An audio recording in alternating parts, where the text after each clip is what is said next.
Blacksmith of the Apocalypse. By Arcuser. Chapter 461. Deals and shares. My name is Albert. I'm the head researcher on topics concerning the theocracy of chains. The old man introduced himself shyly after Seth entered the research institute, following the princess. Seth Smith the blacksmith introduced himself concisely and kept looking around. This laboratory was squeaky clean. The walls were lined with big cupboards and apothecary cabinets with hundreds of drawers.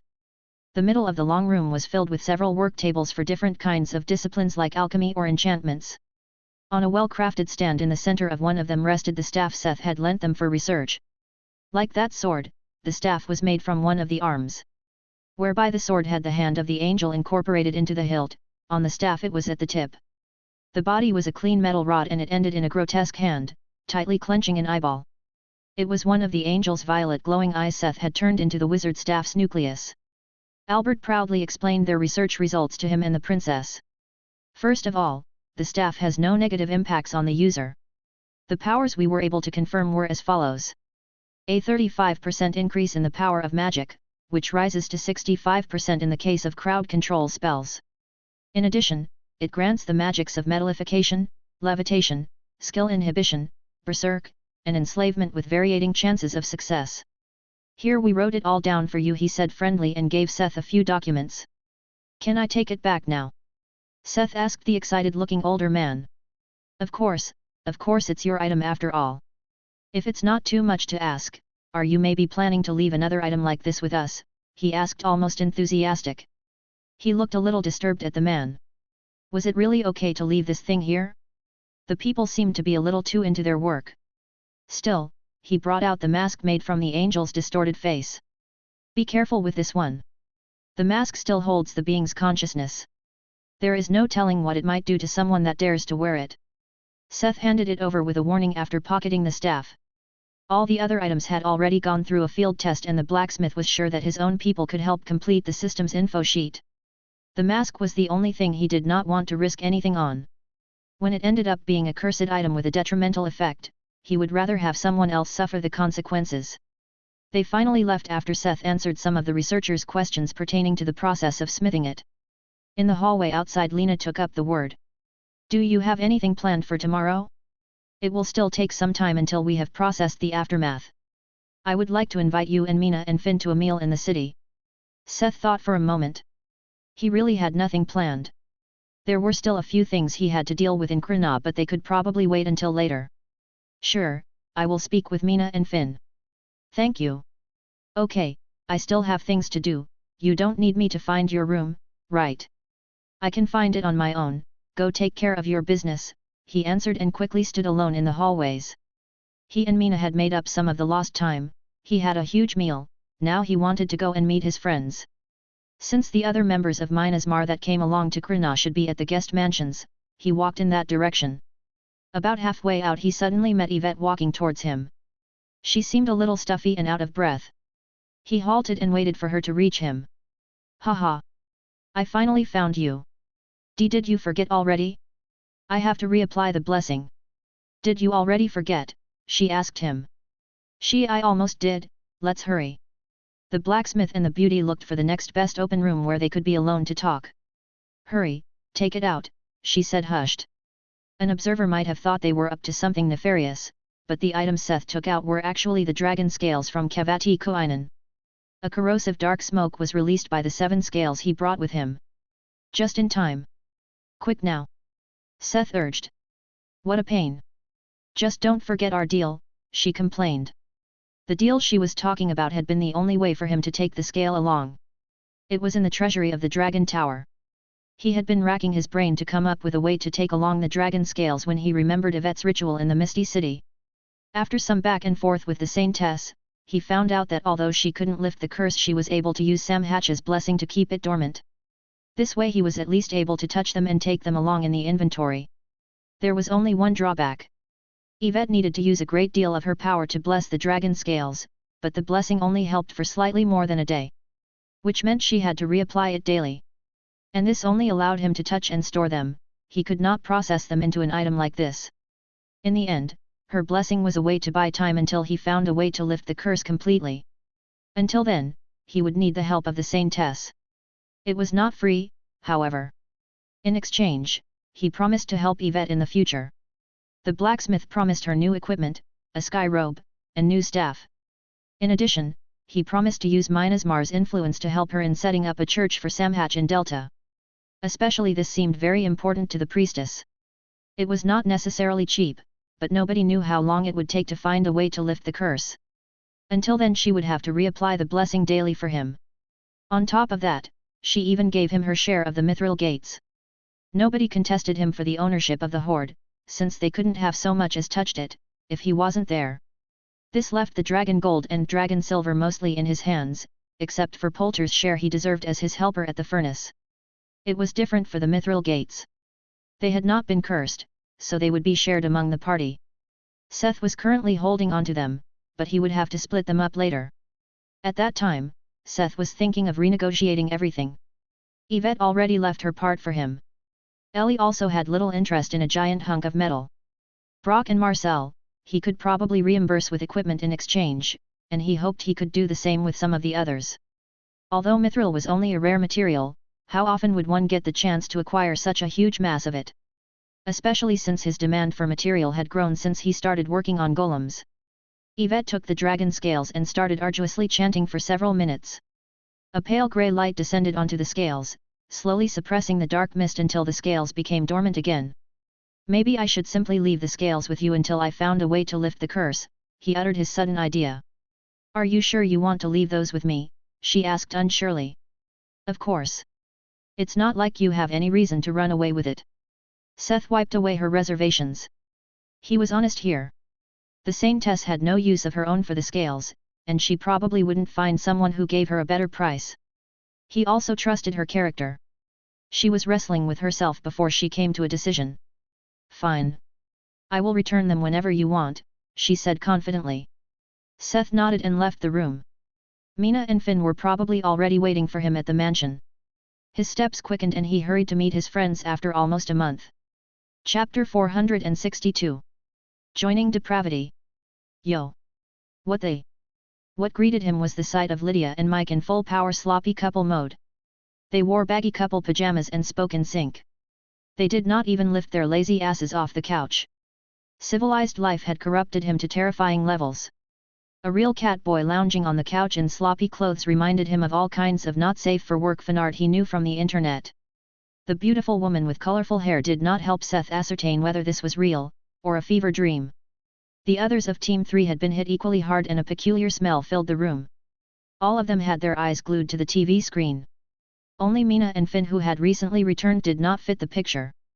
Being suddenly exposed to this kind of well-developed entertainment industry must have been an overwhelming culture shock to most of them. Seeing the tall chimera, Azul, with her forearms wearing a loose tank top was surreal. They had been completely assimilated by Earth's and Krina's culture and it didn't seem like something positive. Of course, how would these people who grew up in a mostly fantasy world know how to deal with the sensory overload and comfort? Seth sighed. What an anticlimactic welcome. But it was actually to his liking. He could simply relax and join. Make some space. As Tower Master, I raise a claim on the center of the couch. That's an abuse of power, voices of rebellion became loud. Especially Jess and James, who were currently occupying the center.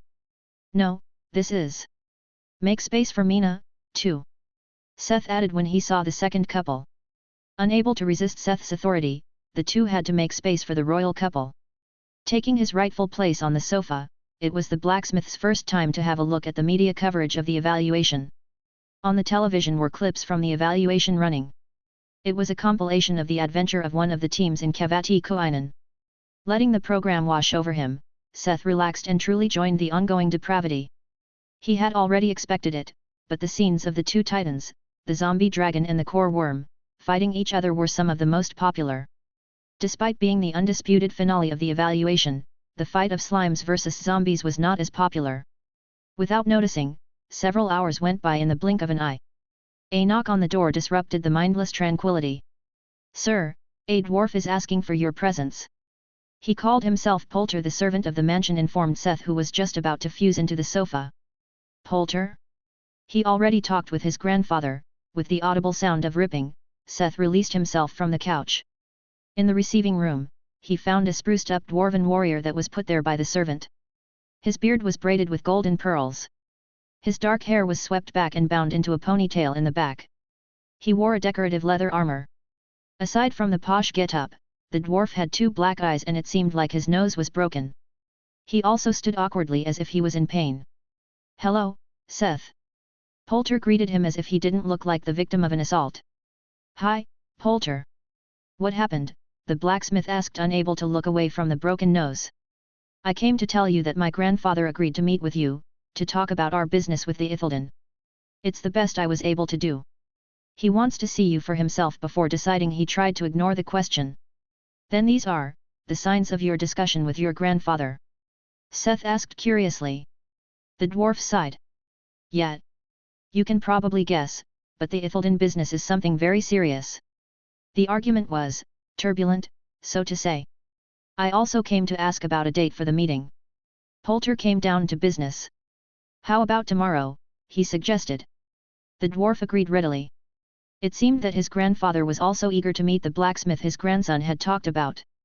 "And? What about the posh get-up? Do you have something planned? Trying to impress some female dwarfs or something?" the bard kept bombarding the dwarf. Poulter actually blushed a little. "I'm going to have dinner with my fiancé after this," the warrior admitted. "Wow, you have a fiancé? You lady killer," he congratulated him. "Well, it was an arranged marriage at first, but she is really quite cute. Her beard is really soft and curly like golden metal shavings. Her eyes sparkle like lapis lazuli and her skin is smooth as polished marble." His eyes glazed over, and he started to romanticize like a true dwarf. "You old charmer, you should save that for her, instead of telling me," Seth said with a chuckle. The two kept bantering for a while before the dwarf had to leave in a hurry.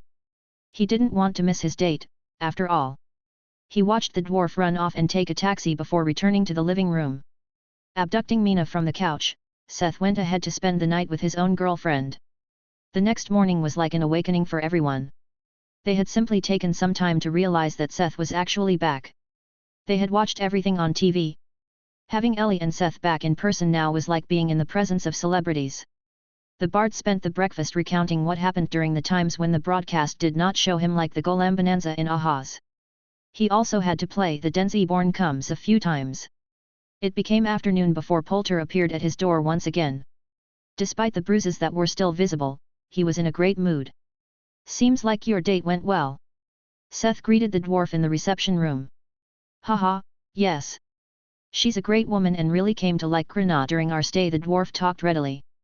"Oh, I know what you mean. It's a shame we can't really visit this place regularly as Oris." Seth lamented the fact that they, as Ori Huma or Ori Dwarf, were unable to freely use the system church's services, since the system god's randomization would not let them get to their destination easily. "Truly, it's a shame," the dwarf agreed. After talking for a while, it became time to leave. Poulter's grandfather was waiting at the dwarf's mansion. It was not too far away, maybe a walk of 10 minutes. The guest mansions on the palace grounds all came from the same mold, as such there was no big difference between the one they arrived at and the one they had left. Even the butler that greeted them at door was almost like a carbon copy of the one working at Seth's mansion. Following Poulter, they entered the living room where a group of dwarves was lounging in comfortable-looking leather armors. "This is my grandfather, Kother Onyx Heart." Polar introduced an old dwarf to him. The man looked truly ancient, but not the slightest bit frail. More like a mountain covered in cliffs and cracks after millennia of weathering, still emitting an aura of strength. "Grandfather, this is Seth Smith." The old dwarf nodded as he looked at the young, muscular man in front of him. The ashen mane shook, and the golden rings and adornments braided in his hair and beard glinted. "Smith," his old eyes focused on him with an unexpectedly sharp gaze. Seth almost expected a joke on his name, but a good name for a blacksmith. "Fitting. HMHM," the old dwarf mumbled with his deep aged voice. "I heard that you lent my grandson a weapon and shield when he lost his. It might very well have saved his life." "Of course, I'm also glad I did so," Seth said, remembering how the dwarf had struck down the stunned undead hero. "I also heard of the price you asked for." He paused. Seth became a little nervous. One could say that he had exploited the situation, to get an unreasonable price. "Do not worry, I hold no grudge against a blacksmith seeking to improve his knowledge." Seth sighed in relief. The blacksmith could judge by the old dwarf's giant calloused hand, that he was probably a master or even grandmaster blacksmith. He wouldn't have wanted to unknowingly offend him. Even if he couldn't get the recipe for Ithildan, he could definitely learn other things from him. Unfortunately, I cannot tell you the recipe for Ithildan. Chapter 463. About Ithildan. Don't get me wrong, boy. It's not because I don't want to tell you. Let me explain, the old man added, seeing Seth's fallen face. From what the old dwarf told him, the way to create Ithildan was similar to Olympian silver or bones of Seth. One needed a specific ritual to be created and required several conditions. Ithildan was mithril that was infused with the energy of the moon and gained a high affinity with magic, the night, water, and darkness. Especially its powerful affinity to magic was what Seth aimed for. Among epic materials, Ithildan was one of the few that had a reliable method to source it.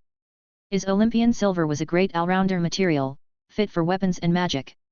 But when it came to the creation of golems, Ithildan was a much greater fit for the control arrays and formations. The better those conducted magic, the better a golem's movements and reflexes would be. Kother revealed that he had also been quite perturbed by the differences between worlds. In their home world, the secret to creating Ithildan was very precious, but it was technically useless in foreign worlds. The way to make Ithildan was unique to every world. The first prerequisite was that a moon needs to exist in that world. There were worlds without a moon and there were worlds with many moons. Every moon is different, and if there were more than one it would become even more complicated.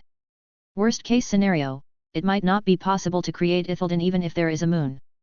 The way to imbue was always different depending on the moon of the specific world. In some worlds it will be a goddess to bless the material, in others it is the pure energy of the moon, working without a divine being's intervention. The old dwarf's knowledge had no guarantee to work because of these differences. The reason the ritual for Ithildan was a great secret was that it took a lot of time and resources to find what works depending on the world. This was why Kother could not help him with the way to create Ithildan on Earth. However, I thought of another method to help you. We will source Ithildan for you. As long as you provide mithril, we will exchange it at the rate of 10:8 with you. 10 bars of mithril for 8 billion Argentine pesos of Ithildan. The dwarf finally voiced his proposal. Seth looked at the dwarf in surprise. This was actually better than knowing how to make it himself. He wouldn't need to build the necessary facilities. This made it incredibly cheap for him compared to sourcing it through the auction house, where it almost never appeared. But what do you get out of this? He asked. This proposal was too good for him to be not suspicious. It's the fulfillment of a promise and a connection with a talented young blacksmith, an aspiring youth that is already close to becoming a master and making transcendent items. This old man would love to get to know you better, the dwarf said with a warm smile. I don't know. Isn't that price a little high just for a connection with me? I already became friends with Poulter. Seth said, a little embarrassed but not quite convinced. You seem to underestimate yourself a little. I saw some of your performances on the screen and after what Poulter told me, you are an outstanding talent. You must have a great, what was it called again? A great blacksmithing class, and you even attained the skills of the demons. And all that in a little more than a year or two. I would love to invite you to our smithy and work together on something. Seth blushed a little when the old dwarf recounted his achievements in skill. He had always been looking forward without really realizing how far he had gotten. He knew that his items were good, but they were still far from perfect. His competition with Cerberus had shown it to him. The comparison of the two legendary items he currently possessed, his staff and the gloves Tord had sent him, also made it pretty clear that he still had to refine his skills a lot. It was the curse of a craftsman to see the flaws and mistakes in an item, others might not even notice or care about. But it was true, although he cheesed it a little, he managed to create a legendary item less than 2 years after becoming a blacksmith. What do you mean with transcendent? Seth asked when he noticed how the dwarf had called his items. What was it in system terms again? Poulter, he asked his grandson. Legendary or relic, grandfather? Poulter helped him with the system terms. Right. Well, I don't know the difference in the eyes of the system, but we call them transcendent items because they transcended the limitation of the materials they were made of, the dwarf explained. After listening to the old dwarf's explanation, Seth finally got a glimpse at what constituted legendary or relic-rated items. A simple explanation was, that they were greater than the sum of their parts. Similar to when Alzalsar could not tell him about choosing a second class, something hindered the dwarf from further explaining it, but Seth got the gist of it from his own experiences and his ample knowledge of novels. His giant's meteor rod was legendary because it used legendary items, which became legendary because of the intervention of a god. An item could directly become legendary by using legendary items or being directly linked to a god, like the Helm of Hades, which he suspected to be at least legendary. The other was for it to be part of someone becoming a legend, though Seth still could not quite get behind how that worked. The only thing he was sure of was that it needed more than just a high level. Alzalsar was close to becoming a legend, but even if he asked her, she probably would be unable to explain it to him, just like Kother was censored by the system. This meant it was knowledge not fit for his current level. Now he could try to find out more and try to find out what legends were or accept it for now and wait for his level to rise. It was not a decision he had to make now, though. He shelved it for a later time. Instead, he started talking with the Dwarven Master about their crafting experiences. Back in his daily life, he would have never thought that he would eagerly listen to an old dwarf describing his process of crafting a special weapon, jewelry, or a piece of armor. Ding! You have listened to the narration of a blacksmith master. Proficiency gained. As he listened in rapture, he heard some notification ring in the back of his mind. That was right, his proficiency in blacksmithing and goldsmithing rose slightly. Especially the latter, who was behind by a few levels, gained a considerable bit of proficiency, almost reaching level 4. In exchange, Seth also talked about his own experiences. Especially with etching and demonic ballads in crafting. What he realized was, that by talking about it, he did not only get insights from the old master, but he also gained new insights of his own, as he recounted his experiences. These did not come in the handy form of a direct increase in proficiency, but Seth felt that his understanding improved slightly. As they talked, Seth had an idea. Master Kother, I'm sure Poulter told you about the dragon curse of the Horde. Would you have had a way to lift the curse? Seth dropped the question. How to lift the curse created by a dragon's death, the old dwarf mused. How is Uncle Andre? Lena asked her brother during a meal they shared in the evening. Hardwig sighed. He's still recovering, he answered with a dark face. Lena also looked down. It was true that the Blood Sun had interrupted the final battle, but what really decided things on Kavati Kuinan was the interference of Spacia. By brazenly sending a legend, Krina had broken an unwritten rule. It was frowned upon to send legendary players into worlds that were newly added to the Pathworks. This was not directly enforced by the system. From the system's side, legends would only experience a minor debuff in foreign worlds. Although they were overwhelmingly strong, they couldn't let down their guards, as the still chaotic world could become dangerous, even to them. Still, not sending legends was more of a silent agreement among the several different multidimensional factions. Of course, nobody would move if someone secretly sent them, and they left no proof. However, Krina had quite openly done so to save their people. This gave Spacia an excuse to send some of their own people. Adding on to the sun gods, Andre had suffered some severe wounds while defending during their retreat. Now a team of peak-level healers was working day and night to keep him alive and help him slowly recover. On a lighter note, Father will announce the results of the evaluation in a week. It might be a little spoiler, but you won. In the light of your victory, you should make up your mind until then. Do you want to stay in Earth, or do you want to inherit a small peaceful kingdom? The princess made a conflicted face. Chapter 464. Somewhere else, 12. Prince Muir was violently stroking his head fins when he heard the news. It was the equivalent of a human tearing their hair in agitation. He had just gotten the news that the Krina Empire's evaluation ended in a spectacular finale. And he had missed it. He had been ordered to return to Theta and lost his excuse to delay his departure when the broadcasts fell silent. The Crown Prince ultimately failed to conquer Beta, and to make matters worse, he had withdrawn most of their troops from Theta. While many of their drones were lost or changed faction to the irregular atom, Theta had been completely unprotected. In the words of the Elder Council, the Crown Prince could not be blamed for leaving Petalusia Minor unprotected, as it and the surroundings were pacified. At least that was their excuse for the loss of their bridgehead in Earth.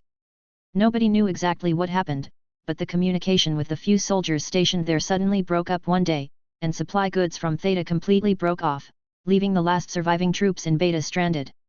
Not only were these last remnants of their invasion force stranded without supply goods, but also without a leader. The fine Crown Prince left them behind and returned heavily injured to the Empire after falling for one of the enemy's schemes. Now, Muir was hurriedly ordered to return to clean up the mess. He was not even given the time to rewatch the evaluation's final. After a short briefing, he and a regiment of troops and drones were sent to Beta using the last functioning gate. The only real contribution the Crown Prince had done in this whole ordeal. Despite his failure, they managed to construct a makeshift gate to the pathworks in Beta. Things would have looked bleak otherwise, as none of the scouts they sent through the gate to Theta returned. Muir's task was not overly complex. He had to collect the remaining forces the prince had left behind and try to find out what happened to Theta. If they had asked him to still try and conquer Beta, he might have refused, even if they put him under arrest. This mission left him enough room to finagle some things and get back alive. The prince returned to Earth through the gate, located at the shore of Beta. The ocean of Earth prickled on his skin, as it had a higher salt content than the one of his home world. It had been some time since he had been here last. Looking at the horizon, he saw the enormous silhouettes of Beta's skyline. Despite the battle scars and ruins among it, it impressed him every time to see these structures that easily compared or surpassed his people's deep-sea spires. Although they were barbarians in the sense of magic or knowledge of the system, these worlds that strived without any magic or gods had to be admired. Outwardly, just one of these cities was comparable to Krna Empire's capital and probably held more people in their prime. Lamenting the narrow-mindedness of the Elder Council, he trudged to land, followed by the troops he was given as support. Pataluja Magna, their naming sense was even more pathetic than their ambitions and excuses. Secure a safety parameter. Send scouts to look for the scattered soldiers that are still loyal to us, he ordered his subordinates. With a whip of mental power, he also made the drones move to his commands. Suddenly he felt a wave of mental power wash over him. Even he had slight trouble withstanding its pressure. The troops and drones around him stood still as if frozen in fear. That won't be necessary. You are already surrounded, a voice said, and rows of enemies rose from the sands around them. Some were mermen, some were drones, and others were weird chimeras with mixed features. Adam, I presume. Muir stated, not showing a reaction to the ambush. You should be Prince Muir, correct? The merman that conquered Theta. Adam's eyes were fixed on him. It was the first time Muir saw this man face to face. Outwardly he looked almost like a merman, but something was off. It was uncanny and Muir was unable to describe it, but it was obvious that he was not a real merman. The merman prince scratched his cheek, a little lost for words. I wouldn't call that a conquest. The city was mostly empty when we arrived. One could even call it a peaceful occupation, really, he mumbled. You seem awfully relaxed for someone who fell into the hands of his enemy, Adam commented Muir's attitude, looking at him with squinted eyes. I mean, are we enemies? Muir put a bold statement into the room. Intrigued, Adam lowered his weapon. HOH? Elaborate, he gave the prince a lease on life. Muir sighed. This was quite a hard nut to crack, as the prince had only a rough idea of Adam's motivations. The hybrid was the result of an experiment the humans did on their own people. One would think that he would hold a grudge against them, but instead, Adam stood here as the greatest contributor to the Crown Prince's failure. You probably have your reason to hate us for invading your land, and I won't say you are wrong to hate us for what we did. Muir paused for a moment. But me and these people are just soldiers who did not make this decision. Aren't you a prince?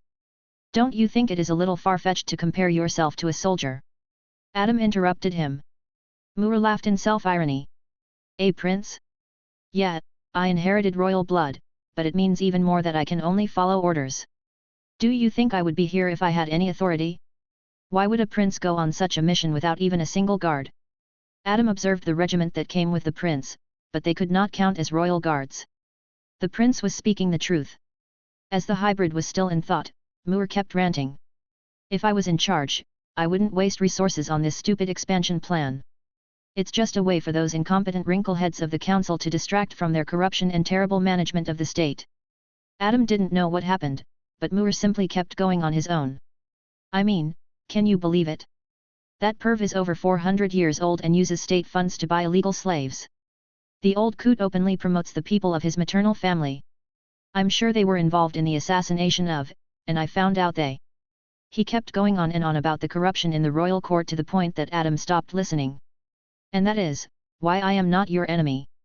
I'm only trying to fulfill the bare minimum of my duties to keep my life. The merman prince finally ended his emotional speech. So? Adam asked, bored. He had lost all interest to listen somewhere in the middle and left the prince alone with his monologue. Didn't you listen? Moore asked, exasperated. He had put his all into this speech. No. Summarize it for me in one sentence, the hybrid simply commanded. Arim.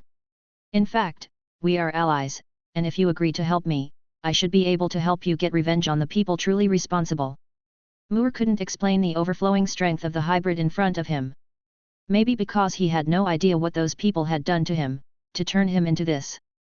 However, he knew one thing for certain. If he could get Adam on his side, then getting rid of the Elder Council was no pipe dream any longer. With the man from Earth having his supporter, he might even have a chance to become the Emperor. He was sure Adam would have demands of his own, but Moore was ready to do anything to survive. After finishing his summary, Adam looked at his ponderingly.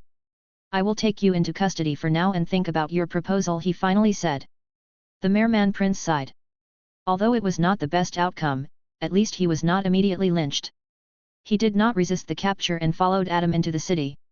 Chapter 465. Messengers. His head filled with thoughts, Seth left the dwarf's mansion and slowly walked back to his own. The old dwarf shared with him two methods he was able to think of. The first was to offset the curse with another material of equal power. Depending on the material, it could also require someone like an alchemist to process the material. However, the dwarf was unable to give him any tangible example since he did not know the specifics of the curse. Except for things that were widely known for their effects against curses and their scarcity, like unicorn blood. The joke was that something like unicorn blood was harder to get than dragon materials. Most of the things able to lift such a curse were too precious to be used on something like the dragon scales.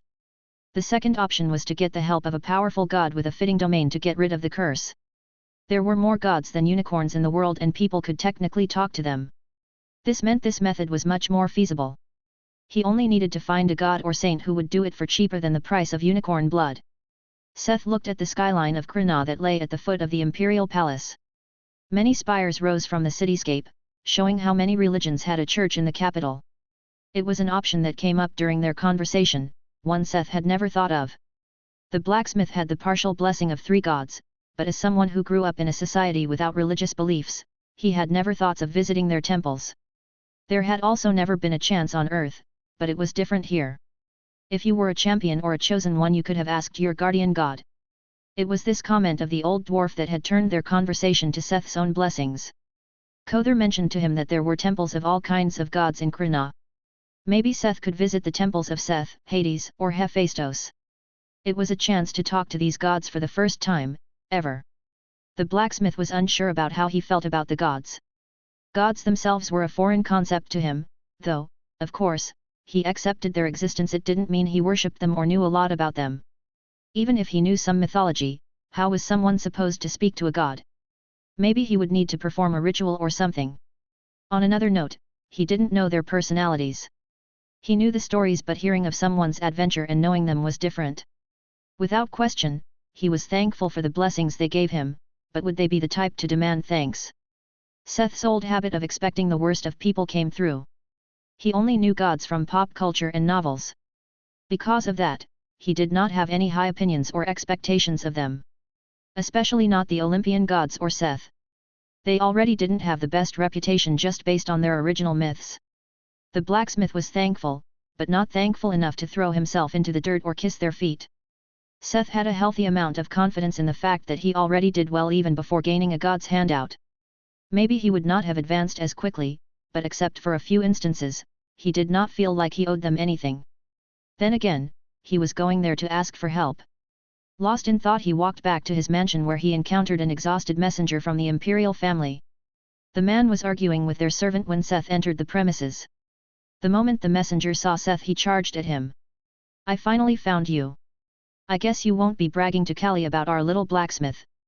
Seth teased Hades. The god of chaos was a little bummed since there was not as much fire, but overall, he was quite content with the destruction and mayhem their champion had caused. Hades only smiled mysteriously and didn't speak his thoughts. Why wouldn't he shove it in her face? Her dedicated champion that had a zombie dragon and a massive army of undead lost to a crafting class. Even if Seth wasn't his champion, Hades would find a way to tease her about it. The smuggest in the room was most likely Hephaestus, as it was Python and other golems that took the center stage this time. Unlike in previous adventures, it was his craft that was able to shine this time. If Seth continued to train the golems like this and they kept leveling, the blacksmith would end up with a terrifying force under his belt. Making overpowered gear was one thing, but letting others fight for you was the true elegance of being a crafter. Automatons were clean and refined, unlike the stinky undead of necromancers or the dirty animals of tamers. Even a dragon still produced giant dragon shits, and someone had to take care of those. Though he had to admit that his appreciation for slimes had grown ever since Seth hung out with Ellie. "Brother, do you have a way to deal with this scale business?" Hermes suddenly asked Hephaestus. The three patron gods of Seth had been occupied with analyzing the battle at the cliff, while Hermes kept his attention on the present. Hearing that Seth was planning to visit their temples surprised the three. "What the dwarf said is correct. Even I would have to neutralize the dragon's grudge somehow or try to separate it from the scales. Since we can't directly interfere, I won't be able to help him." "Hades, this is the grudge of a dead dragon, wouldn't you be able to appease the dead?" the blacksmith god spoke to the god of the underworld. "The cursed dragon scales." Hades mumbled, and he smiled again. He had a fun idea. "No, personally I can't. It's Lethe's domain to soothe the dead and make them forget. Just like you, I don't have a way to directly counteract the curse, but I know who could, and we could kill two birds with one stone." Within the confines of the system, they had to abide by special rules when it came to interacting with the players. Even when it came to their chosen ones. The only players they could directly interact with were their saints.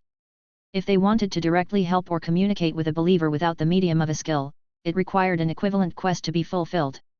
These were the system gods' rules. This made sure that gods were not able to hand out power-ups like candy to their followers. Two birds with one stone. Uncle, don't tell me. Stop scheming among each other. What are you talking about? Seth asked, intrigued. We will ask Apollo to help Seth. Hades put in the room. Hermes and Hephaestus looked baffled. Seth only listened silently. Are you sure about that? If brother finds out about Python?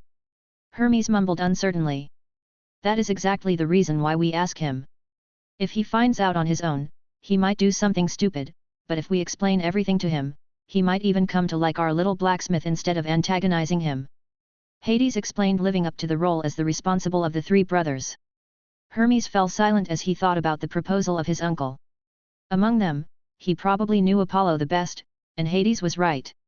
Although Apollo was known for his reason and virtue, he had an almost irrational loathing for Python. It wasn't that the divine herald didn't understand him. Although it happened on the orders of someone else, the snake had tried to kill his mother when she was pregnant with him and his sister, after all. If he somehow found out on his own, that something like the seed of Python was created or born, he might make an unfavorable decision. Once he started to make his move, it would be hard to dissuade him, even if it was any of them trying to talk to him. It's not a bad idea. If Apollo has some grievance about Seth, he can give him a harder quest. Hephaestus commented. He was sure that the reasonable Apollon wouldn't make the quest impossible to achieve. If not on his own, then for their sake. Seth had only been listening silently to the three. What kind of guy is Apollo personally? Keep in mind that he and little Seth have a lot in common. He might become another permanent guest here, he mused, eyeing Hermes, who kept freeloading in their pocket dimension. Don't worry, Apollo isn't as shameless as Hermes. Hephaestus dropped the bomb. The god of thieves could only look at him with an open mouth. He was shocked. Hermes couldn't deny that he wasn't the most reputable guy, but he never expected Hephaestus to call him out like that with such a dry comment. Don't be so harsh. Hermes has his uses. Could you go and ask Apollo to visit us? Hades doubled down on him and asked the messenger to do his job. Sure, Hermes mumbled and left the cinema dimension in a flash of light. Chapter 466. An audience. The messenger had looked frantically for Seth, who was not in the room designated for him. Originally, he was simply supposed to bring Seth to his interview, the one Hardwig announced to them. However, when he did not find the blacksmith in his room, things became more complicated as the time ticked away. After asking around, he came to the guest mansion of Earth, where he had waited for Seth as the servant would not tell him where he went. A little perplexed by how urgent the messenger made it seem, he was pulled out of his pondering and followed the man back to the main palace. He soon understood the urgency when he found out who was going to interview him. This wasn't an interview at all. It was an audience. In a cozy room, surrounded by guards, Seth found himself sitting on a couch opposite the big boss of the Krna Empire. The head honcho, Emperor Leander Cornelius Krna, wanted to speak to him. "No need to be so tense, this is not an interrogation," he said in a tone that would have been amicable if he wasn't the linchpin of a multidimensional powerhouse. Despite the disturbance with the evaluation, the Emperor had not changed one bit during the time since the start of the evaluation. He looked like one would expect an ruler in his prime to look like. He carried himself with absolute confidence and spoke in a calm and controlled manner. "Today's interview is about what happened in Kavati Kuinan during the time the recorder signal was blocked," the Emperor continued. "Excuse me, but are all participants personally interviewed by the Emperor?" the blacksmith couldn't help but ask. Just how much time did Leander have at hand, to interview a small bard personally? The Emperor answered with a praising smile. "No, you are the only one who has this honor," the Emperor admitted. "You originally participated as a bard, but you are actually a blacksmith, correct?" he asked. His clear eyes did not wander to the papers in front of him and rested on Seth. Leander already knew everything he needed about the blacksmith's background. Yes. Seth was trying to guess what this was about. For the Emperor to suddenly call him, it couldn't be that they knew about the dragon scales, right? Or maybe someone spilled the beans about Python. "You are probably wondering what this is about. Don't worry, nobody talked about what happened after the recorders stopped the second time the ruler guesses his thoughts. You worry too much. Whatever secrets you have, I won't pry into them. However, the reason I wanted to talk to you is this." Emperor Leander turned his hand and in his palm was one of the recorders that were left as a spatial beacon. The eyeball made of brass unfolded its golden wings and directly turned to Seth, awaiting orders. "Isn't he quite loyal to you, despite being the state property of Krna?" The blacksmith could barely keep a straight face when he realized that they found one of the many loose ends. He had used soul infusion on the recorders to take control of them. "I could fix them if that is what bothers you." Seth probed to see if they could just borrow this secret. "No worries. These little things are not that important. What I wanted to talk about were some ancient items in our vault," the Emperor revealed to him. "Ancient items?" Seth asked, a little confused. This wasn't about him? "Don't get me wrong, I would have wanted to have chat with you regardless, but this gave me the chance to talk about something that might be of interest to you," Leander explained. There were a few epic and relic-rated ego items that were unearthed during the history of the Empire. Although their description said that they possessed an ego, the items were unresponsive to any of their approaches. The reason he told Seth about these, was because many of these items had a similar aura to the golems the blacksmith had manipulated. It was something the researchers noticed when checking on the golems. They also checked with Albert and found that the mask Seth had left with him, also fit the characteristics of some of these items. "But why are you telling me this? It's not like I could have made them. I'm a genuine 24-year-old. The blacksmith could guess that these might be items his predecessor had made, and it wasn't like he was not interested in that dwarven master he had once met after his first and only death in the dungeon. There might have been a possibility to meet him again, but he was not desperate enough to get himself killed, just to meet an old dwarf. Seth knew that kind of story from novels. Meeting an old master or his predecessor might have given him a chance for a quick advancement, but he had already chosen his own way at the time. Which was a fancy way to say that he didn't feel like deliberately dying for it. "I know that it wasn't you who made them. Most of them were made by a master by the name of Forgebrand. By my guess, you must have inherited a quite powerful unique class, and Forgebrand might have been the founder of this class. The results of the evaluation will soon be announced, and I wanted to advise you to have a look at them when you enter the treasury to choose your reward.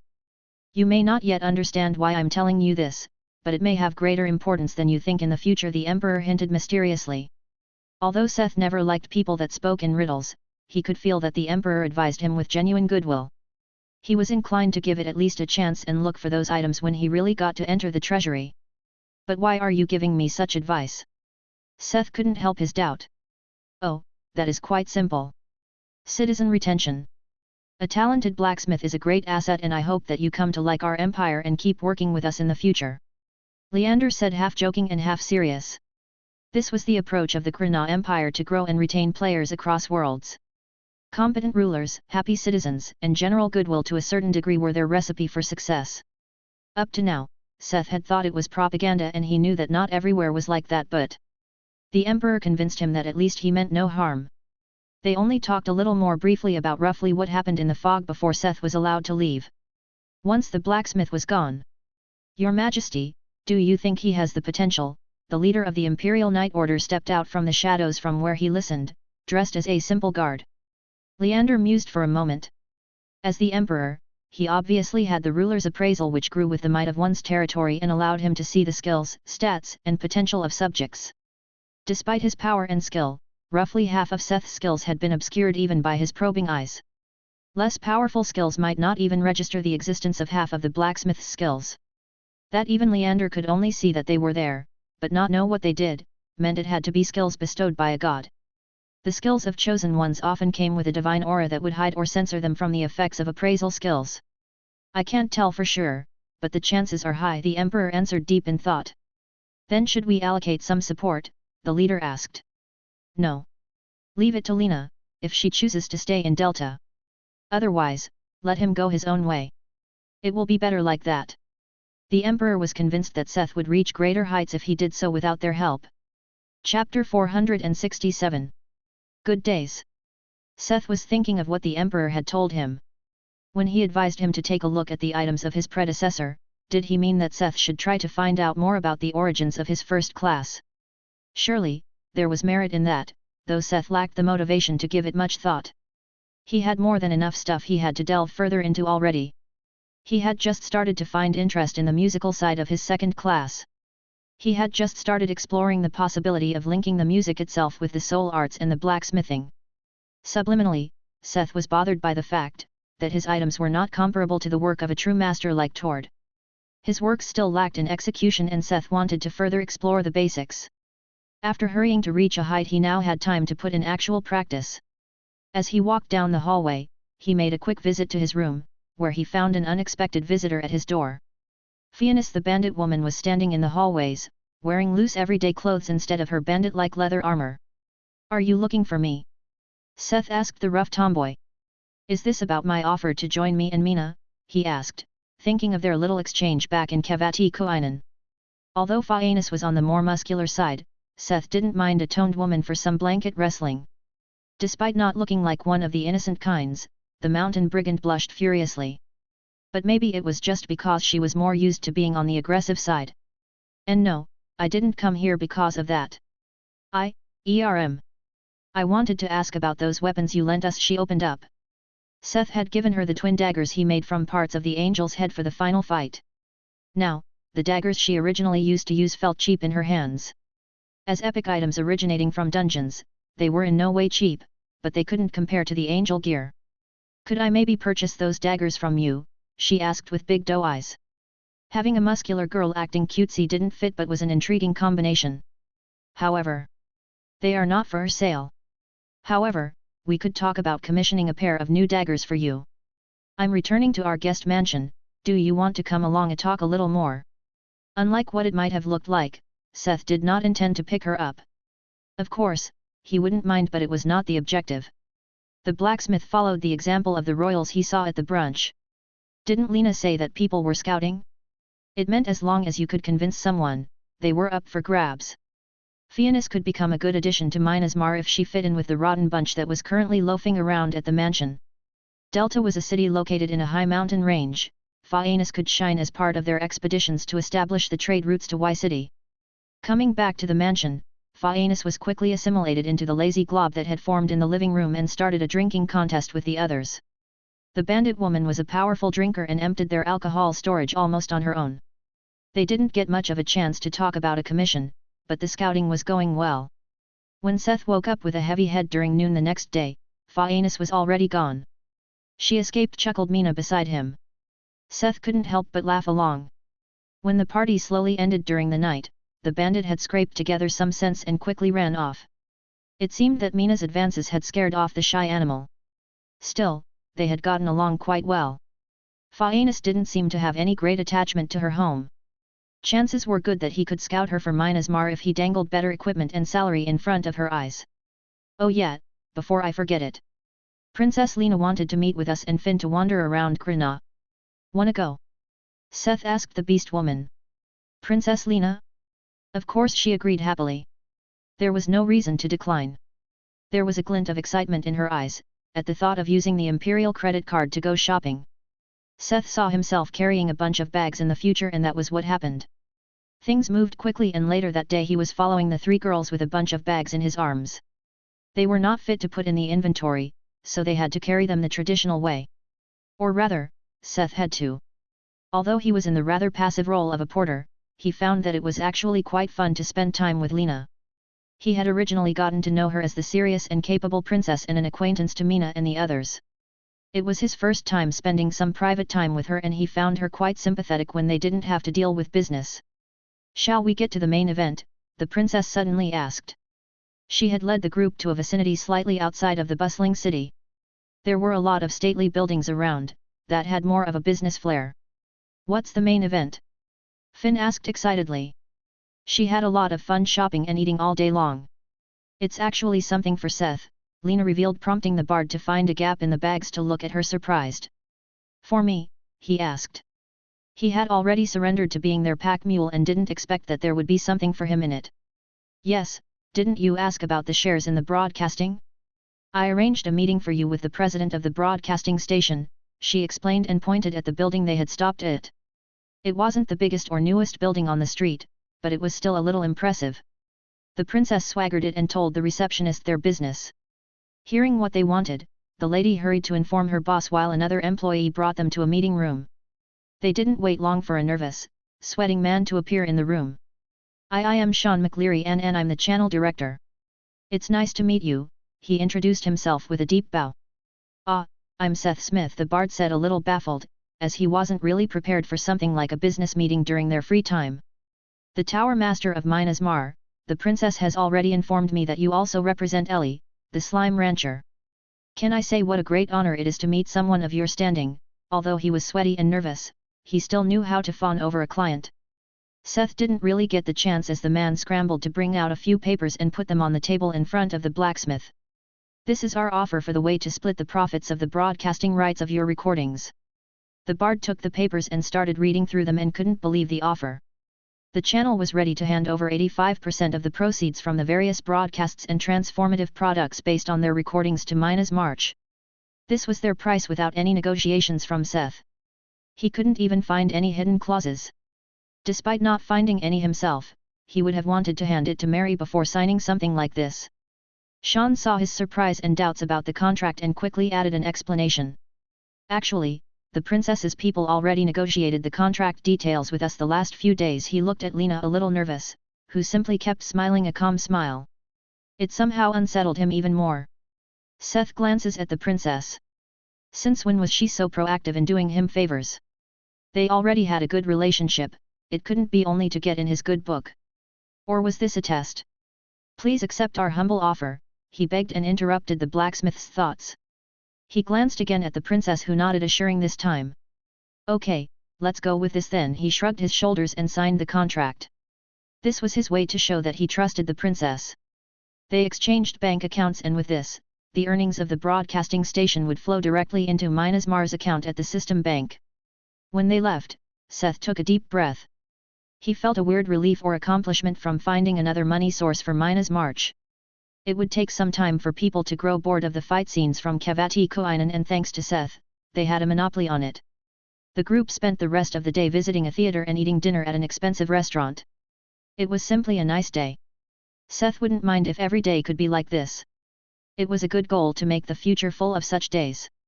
Chapter 468. Trinity Temple. Until the announcement of the evaluation results, their rewards, and compensations, Seth was free to do whatever he wanted. Except for spending time with his friends, there was one thing he wanted to do while in Krina. To follow the dwarf's advice and look for his sponsors for a way to lift the curse on the dragon scales. The blacksmith had asked Lena for information on the temples in Krina and was surprised to find that hundreds of religions had temples of all sizes in the capital, almost like religious embassies to promote their faith. Although the system church was the state religion, since the system god did not require to be the only god to be worshipped, religion in Krina was free. Otherwise, the whole concept of a multidimensional empire would have never really worked. The princess handed him a map of all temples in Krina, which almost resembled a star map. Most temples and churches were clustered in the old temple district. But as the capital grew with age, temples that did not fit in the temple district anymore, spread across the full city. Seth chose to visit the temple district, as the sacred sites of Hades, Seth, and Hephaestus were all located there. They counted among the oldest institutions, as the Olympian and Heliopoean pantheons were two of the oldest and most widespread religions in the Pathworks. Seeing how close they were, he was going to visit each of them in hope that the gods could help him lift the curse on the dragon scales, or at least give him a hint on how to solve his problem. The three gods in question were already waiting for Seth to visit their temples. No matter which he visited first, they would tell him to go look for Apollo, who was also a new addition to the cinema dimension. The archer god had been a little grumpy hearing about the recreation of Python, however, seeing his uncle and brother speak in favor of the man who did it appeased him a little. Especially when they told him about a request and a chance to punish him, he felt much better. Especially Seth had put a considerable time into convincing the god of light to give Seth a chance and carefully guide Apollo's actions and opinions. Although Hephaestus was also known to be quite crafty, he could not compare when it came to a master of words like Seth. In a unanimous effort, they concealed everything about Seth, except his prowess as a blacksmith. They guided Apollo's attention, especially to the golems. Why? Apollo and Seth had a lot in common. As the god of the sun, he had a close relationship with fire, as the god of music he always carried his lyre, and as the god of archers, he was a master of the bow that would never miss the target. These similarities might have caused Apollo to develop some sympathy for Seth, however, he would have also known everything Seth was capable of. None of these gods was naive. Even if Apollo found some connection, his punishment would not be any less harsh. To make up for this, they kept him in dark about some of the blacksmith's skills. Not just for Seth, but also for Apollo and their own entertainment. All of them chuckled when they imagined Apollo's face when grand punishment would be crushed. In the same way, they also assured that Apollo didn't choose a quest that would risk the little bard's life. At the same time, it had to be hard enough to fit the system god's requirements. A player had to pay a price for the blessing of a god, which came usually in a divine task. "Oh, here he comes," Hades mentioned when Seth stepped in front of the Trinity Temple. "Why did he come to yours first?" Seth asked grumpily. "Probably because we have a better location." "It's not our fault your followers didn't build in a more prominent location," the blacksmith ghost answered smugly. The Trinity Temple was located in one of the busiest parts of the temple district, especially because of the grand way it was built. The temple unified the worship in the three rulers, Zeus, Poseidon, and Hades. Built on an island within an artificial lake, it had a crown reaching high into the sky and roots that went deep into the earth. The lake symbolized Poseidon, the temple above ground Zeus, and the temple below ground, mirroring it, Hades. The other temples of the Olympian pantheon surrounded the artificial lake. This whole setup made it not just a site of worship for believers to visit, but also a popular destination for tourists. If Hades could not answer him, he would only have to walk a short distance to reach the temple of Hephaestus. The blacksmith could even give Hermes a visit, as he met the god during the creation of the key of Hecate. Seth's temple, on the other hand, was deeper in the district, according to the map. Crossing a bridge made of gold and bronze, the blacksmith entered the island in the middle and the Trinity Temple. The high halls of the temple, held by columns thick like mammoth trees, were filled with statues of Zeus in different poses during different acts of his mythology. Such as how his mother hid him from Kronos and how he later saved his older siblings. This was the temple of Zeus. Seth, however, was on his way to the temple of Hades. He followed the guides in the temple to find a staircase leading down. Below the high halls, the mighty columns holding them continued deep into the earth. Mighty caverns illuminated by magic lights gave a feeling of mystery and excitement. Columns that carried the weight of the earth above. Here, there were not many depictions of Hades himself or his deeds. Instead, the walls were covered in reliefs of people and their lives. There were heroes, villains, and battles. Deeds of glory, honor, depravity, and malice were depicted, but only made a small part of the whole. Besides them, there were the simple lives. Farmers working the fields, tailors sewing clothes, and mothers caring for their children. All people, from all walks of life, had a place in Hades, and none of them were above or beneath anyone else. Whereas the temple of Zeus inspired awe, the temple of Hades inspired appreciation. Appreciation for a world filled with life, despite all ending in death. At the end of the staircase came two thrones. On one sat a statue of Hades, and on the second beside him sat a woman that had the presence of Persephone, whom Seth had felt during the forging of the soul necklace. Now Seth stood there and was a little clueless about how to continue. It might have been a good idea to find a priest or something, but Seth had not seen anybody since entering. He was about to go and look for someone when he heard a quiet breaking and grinding of stone. The status of the tall, bearded man suddenly started moving. It silently stretched its arms and legs, before coming to rest with its legs crossed. With its elbow on the armrest, the statue leaned over and looked down at him, who was standing to the left of its throne. No need to go and look for someone. I have not many priests, Seth. The statue spoke to him, using his name. You know my name? Seth asked witlessly. You are partly my champion, of course I know your name, Hades said seriously, but with a light chuckle. Of course, he knew his name. Seth felt like face-palming. Well then, shall we talk about why you came to visit my temple? You know why I'm here? Then do you have a way to lift the curse on the dragon scales? Yes and no. I can't personally do it, and neither can Hephaestus or Seth. The statue finished and answered his question for him. Before he could sort out whether he felt confused or disappointed about this revelation, it continued speaking. However, the three of us found a solution for you. Go and visit the temple of Apollo. The god of light will be able to help you, but be prepared. There will be a price to pay. With this, the statue returned to its original posture and fell silent. The conversation was over as abruptly as it started. The blacksmith was a little unsure what to do for a moment. Then he hurriedly thanked the still statue and returned the way he came to go and look for the temple of Apollo. Chapter 469. Temple and Tasks. A few minutes later Seth entered the light of day again. Overall, the experience in the temple of Hades had left him a little speechless on all fronts. He was touched, awed, and slightly confused by what happened down there. His conclusion, now that he had some time to think, was that Hades was quite the likable god.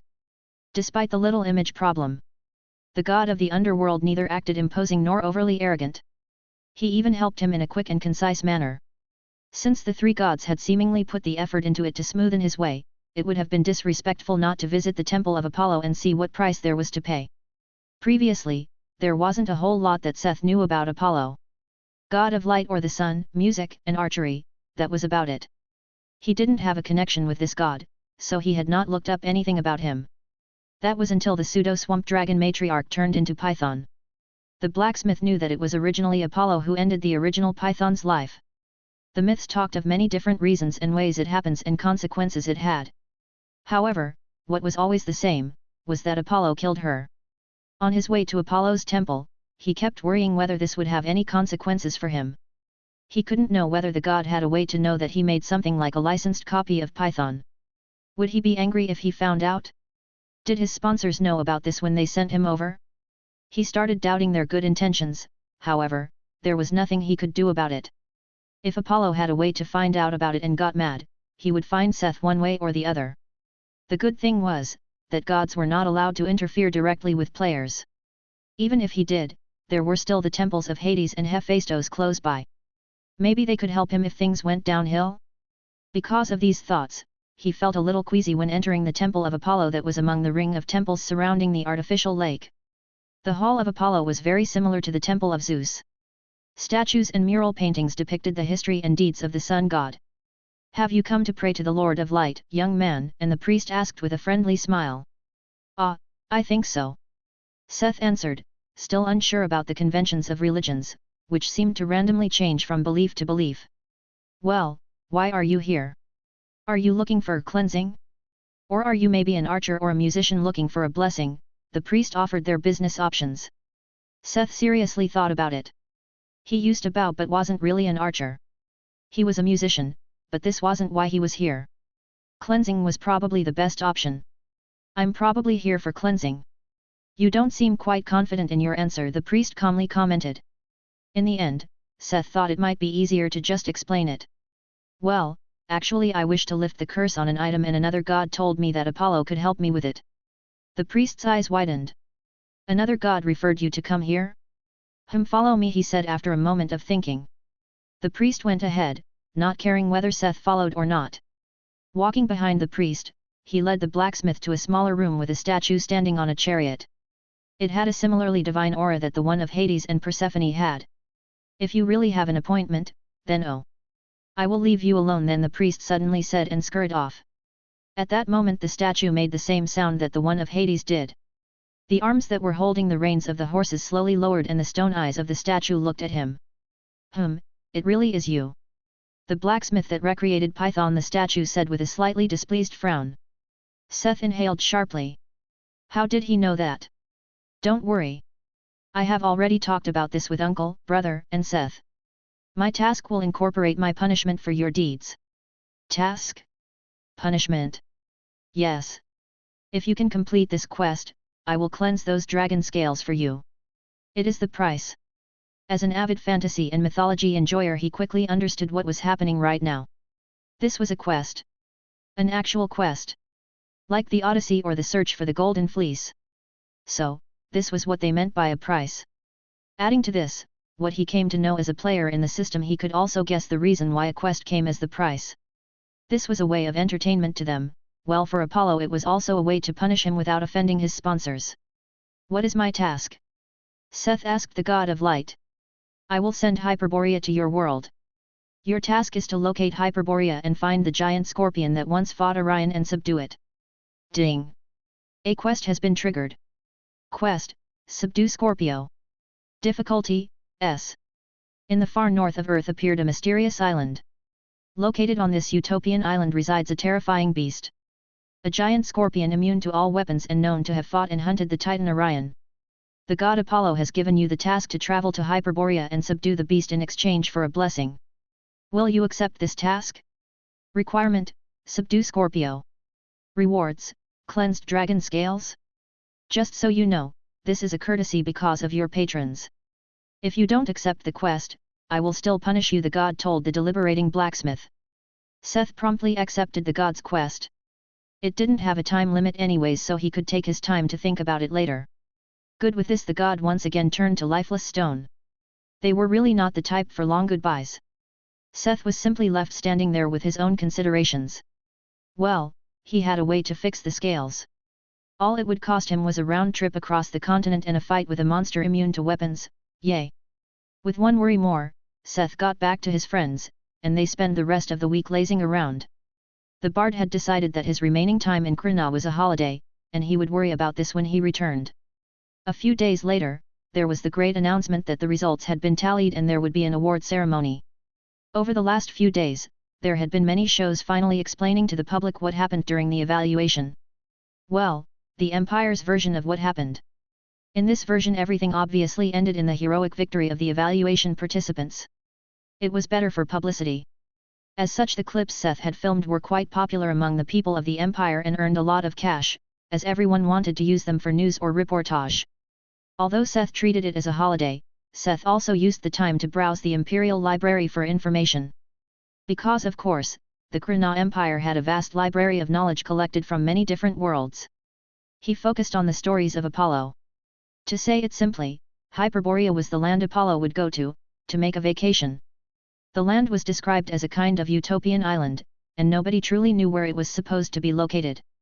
Seeing as Apollo could simply shift it to another world, it made sense that the people of the worlds he existed in couldn't pinpoint where it was.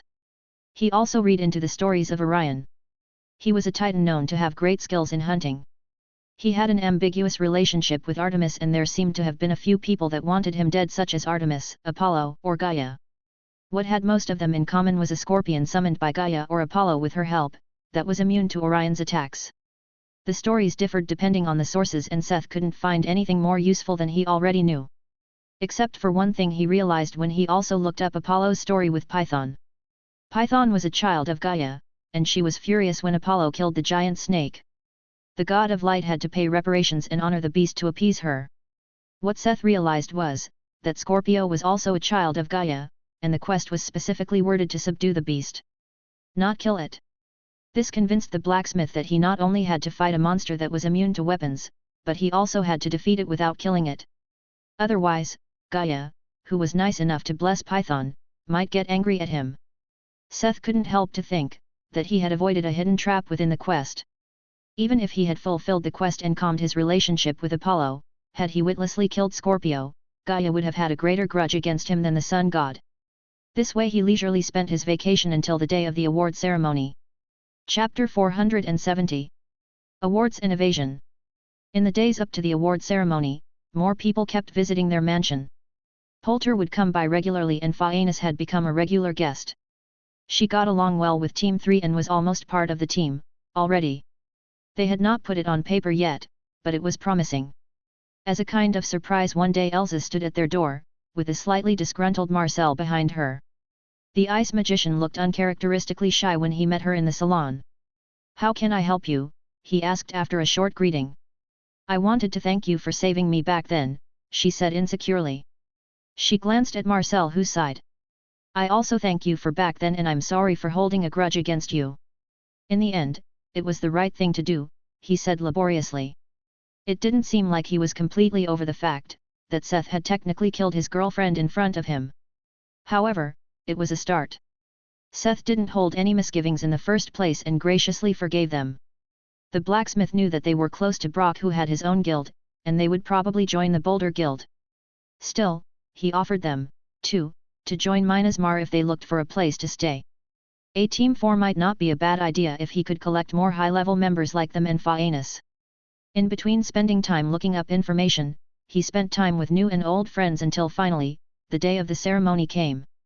The award ceremony was grand, but Seth held no interest in these empty gestures. Seth was still not interested in becoming a celebrity and simply tried to meld into the crowd of survivors. His wishes were not met by the circumstances. All of them were celebrities by the virtue of having taken part in the final battle and their fantastic, undocumented, victory. They all were rewarded with the chance to visit the treasury and choose 2 items, along with money. In addition, each of them who fought Nadina was granted the possibility to request something from the Emperor. It was like the tame version of the wish the winner was promised. Seth was just glad that was the kind of dry and boring ceremony he knew from TV and nothing more than that. They each were awarded with a medal that gave them a special citizenship with the Krna Empire. Medal of Krna. Epic. Durability, 200. 1 plus 25 personality. A precious medal of the Krna Empire that grants the wearer a special status, diplomatic immunity, and an increase in prestige. It was not bad for something he was given as a bonus. A speech from the Emperor, and many waves later the ceremony ended, and they were released into the accompanying banquet. Although there were many asking for a performance from him, Seth had no interest in intermingling at the moment. The blacksmith, the fairy, and most of their friends simply sieged the food and spent their time not much differently than in the last few days. According to the Emperor's speech, they would have their chance to have a look at the treasury the day after tomorrow, while the request was an open-ended option. They did not have to decide immediately what they wanted or needed. Something the indecisive Seth gladly used. What he needed the most was a safe way to dispel the curse on the scales, but obviously, the scales were not something he would voluntarily bring up in front of the Emperor. The bard was convinced the Emperor wouldn't simply take them from him, but he felt that their relationship would stay a lot more amicable if the Krna Empire never found out that Seth was the only one who really benefited from this catastrophe. "Seth, did you already get the message?" Lena joined their group later in the evening. "What message?" the blacksmith asked while sipping on a glass of booze. "It seems like Albert is going to be done looking into the mask you left with them. Do you maybe want to visit the research institute tomorrow?" she explained and offered him to go together. Hearing this, he was quite surprised. They were already getting finished on the mask? Seth was sure it was the hardest to research the item he made of the angel, since he was sure it still had the beast's ego. "Sure, let's go together tomorrow." Around noon the next day, the servant knocked at the door of their bedroom. Seth, Mina, and Phaenis woke up with disheveled hair. The bandit girl blushed furiously, collected her clothes, and ran past the servant out of the room. "You have a visitor, sir. Princess Lena asks for your presence." "I will be there in a minute," he answered. While Mina kept lazing in the bed, Seth washed up and started getting dressed. The cat girl wouldn't join him in his visit to the research institute. Fully clothed and clean, he went down to meet the princess. "Princess Lena, how are you?" he asked the woman sitting in his salon.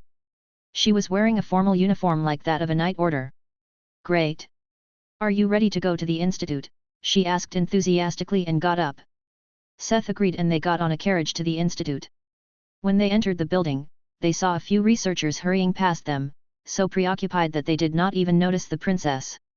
Slightly concerned, they quickened their steps. Entering the same room he had visited the last time, Seth noticed a certain difference. Everything was in shambles and chaos. Going through the next door, that had been closed the last time, they came to an observation room. Beyond the window was a test chamber. Albert and another researcher were attempting to tie down a third person, that was maniacally laughing and fighting the two to get to the still open door. The two had a hard time keeping the man down. As he tossed and turned, Seth finally saw the reason for the mayhem. The man was wearing the angel mask that kept switching between expressions. He tried to listen to the incoherent word the masked man screamed in between laughter, but he couldn't understand a single word. Shouldn't we help them? The princess couldn't decide. She had probably the thoughts as Seth. If they interfered now, the two men struggling to hold the prisoner down would lose concentration and the guy might flee. And neither of them was interested in running after him. I'm sure they will manage, the bard assured her. This way the two stood in the observation room, waiting and silently watching the struggle of the researchers. The two finally managed to tie down the test subject to the chair that was bolted to the floor of the room. When the two came out disheveled and covered in bruises and scratches, they found the princess and the blacksmith in the observation room, both holding a cup of tea. They halted in shock and embarrassment. Albert's eyes were stuck on the steaming cup of tea. "Why, your highness, did you wait long?" he stammered. "It was quite the sight to see," Lena said dryly. She had wanted to impress Seth with their quick and reliable research. It was obviously not her intent to show him a wrestling match between a bunch of scraggy old men. I am truly sorry about the kind of behavior we demonstrated. We really didn't expect the mask to become violent all of a sudden." "The mask?" she questioned and looked at the masked man who was hurting himself, trying to fight against the ropes. "Yes, it is the mask's doing." Albert enforced and started explaining everything. After doing the preliminary test on the mask, they had gotten prisoners as voluntary test subjects. What they found out from the human experimentation was that the mask was highly dangerous. The mask's ego would imprint its personality onto the wearer and take over the body. But it did not end there. If the mask was later removed, the previous wearer would end up brain dead without a chance for survival if left alone. Additionally, if the mask was worn too long, the wearer's body would slowly start to turn into metal. They could only hypothesize that the angel was trying to recreate its body this way because they had never taken the risk to let this process finish. They didn't know what kind of power this entity would develop if the process was doing on for too long, but just by wearing the mask, they could already observe an aura that disabled any influence of the system god, or other gods. In the end, they affirmed Seth's suspicions. The mask held the Archangel's ego and was unusable. It was also why they reported having finished investigations. Any further test would bear too much risk. Their conclusion was to return the item and advise Seth to destroy it as soon as possible. Unlike the sword and the staff, this mask could only count as a cursed item. The moment they tried to separate the last test subject from the mask in anticipation to return it, the wielder showed heretofore unseen amounts of power and managed to escape in a moment of confusion. What then happened was what the blacksmith and the princess had been watching for a good while. The researcher managed to catch the masked subject and laboriously bring it back to the test chamber. While Albert explained, the other researcher returned to the masked man and began to remove the mask. When he came back to the observation room, only a silent man, with a face petrified in grey metal, was left in the test chamber. "Here, please take it back," he said with his forehead shining with sweat. Chapter 471. Vestiges of History. They insisted to advise Seth to destroy the mask, but they didn't know what Seth knew. An item that had mostly negative effects on the user was called a cursed item. A mask that actually took over and transmogrifies the user into a monster could even be called outright demonic. Demonic had nothing to do with the demon race but was meant as a synonym for really evil in this case. Yes, such an evil item was a problem. A problem for any hapless bloke that stumbled over it and used it unknowingly. Or the poor sob who was forced to wear it. However, Seth was a blacksmith and the original creator, and he still had ways to get some use out of such an item. Back then when he originally made it, he had unconsciously driven the angel's consciousness into the mask, but this also meant that it also contained the archangel's soul. Seth had recently learned to refine souls to the point they developed the potential to foster an ego or restore an ego. This also meant that he had an idea about how to destroy an existing ego. It was not something he had consciously thought about before, since the highest goal was to make an ego item. Why? Because many ego items, like ounce, for example, could act on their own and gave a great advantage when it came to using weapon skills. But seeing an evil ego, such as the angel's, it made sense that there had to be a way to get rid of an ego like that. When he returned to Minas Mar, he would look into a way to erase the angel's ego. It sounded like a horrible thing to do, but Seth had absolutely no empathy for this thing. On top of that, he was sure the angel's soul was massive. All the stuff he could be able to do with such a soul, there was no way he would just destroy an item that was harmless as long as nobody wore it. He just fobbed them off with some empty promise to think about it. Lena decided to deal with the aftermath, so Seth left alone and spent the rest of the day with Mina. They used the time, fantasizing about what there was in the treasury and what Seth was going to take from it. He couldn't help thinking of the Emperor's advice. Items possibly made by his predecessor. What was his name again? Forge Brand? As time went by, this idea became more and more appealing to Seth, as he stood before a little problem. The blacksmith had accumulated 7 AP and was deliberating on what skill to use them. He was swaying between saving them and leveling up blacksmith's eyes again, but there were other skills he had not leveled for a long time, like spirit smithy. Soul trade and voice of Seth were also options he could do right away. If he traced back the steps his predecessor took, he might find a clue about his skills and which to choose for now. After all, ability points were rather precious, and the bard tended to save them for skills he could not level up by grinding. With these thoughts, he was guided to the palace in the morning of the next day. In the morning, a messenger came to accompany him to the treasury. In front of the armored gate stood Prince Hardwig with a group of magicians. It was a whole detached building, highly guarded by teams of knights. Seth didn't use observation, but their aura was imposing. Similar to the items Poulter wore, their items were also concealed to appraisal skills. It didn't stop the blacksmith from estimating them to be at least epic from the looks of the material and fabrication. Good morning, everyone. The messengers that have guided you here are also keepers of the treasury. They will accompany you into the vault and will be available for questions and explanations. Just a little warning, unless they accompany you, you will be unable to reach or leave the treasury. So, please leave behind any thoughts of grabbing something and running away, he said with a kind but threatening smile. With a row of clicks, rattling, and lights, the gate behind the prince slowly opened and gave view to something that almost resembled a prison gallery. Many stories with balconies and fortified doors came into view. The group had split into different rooms, so they all could look around on their own before choosing what they wished to take. In the end, those with the higher contributions would have priority in choosing their items.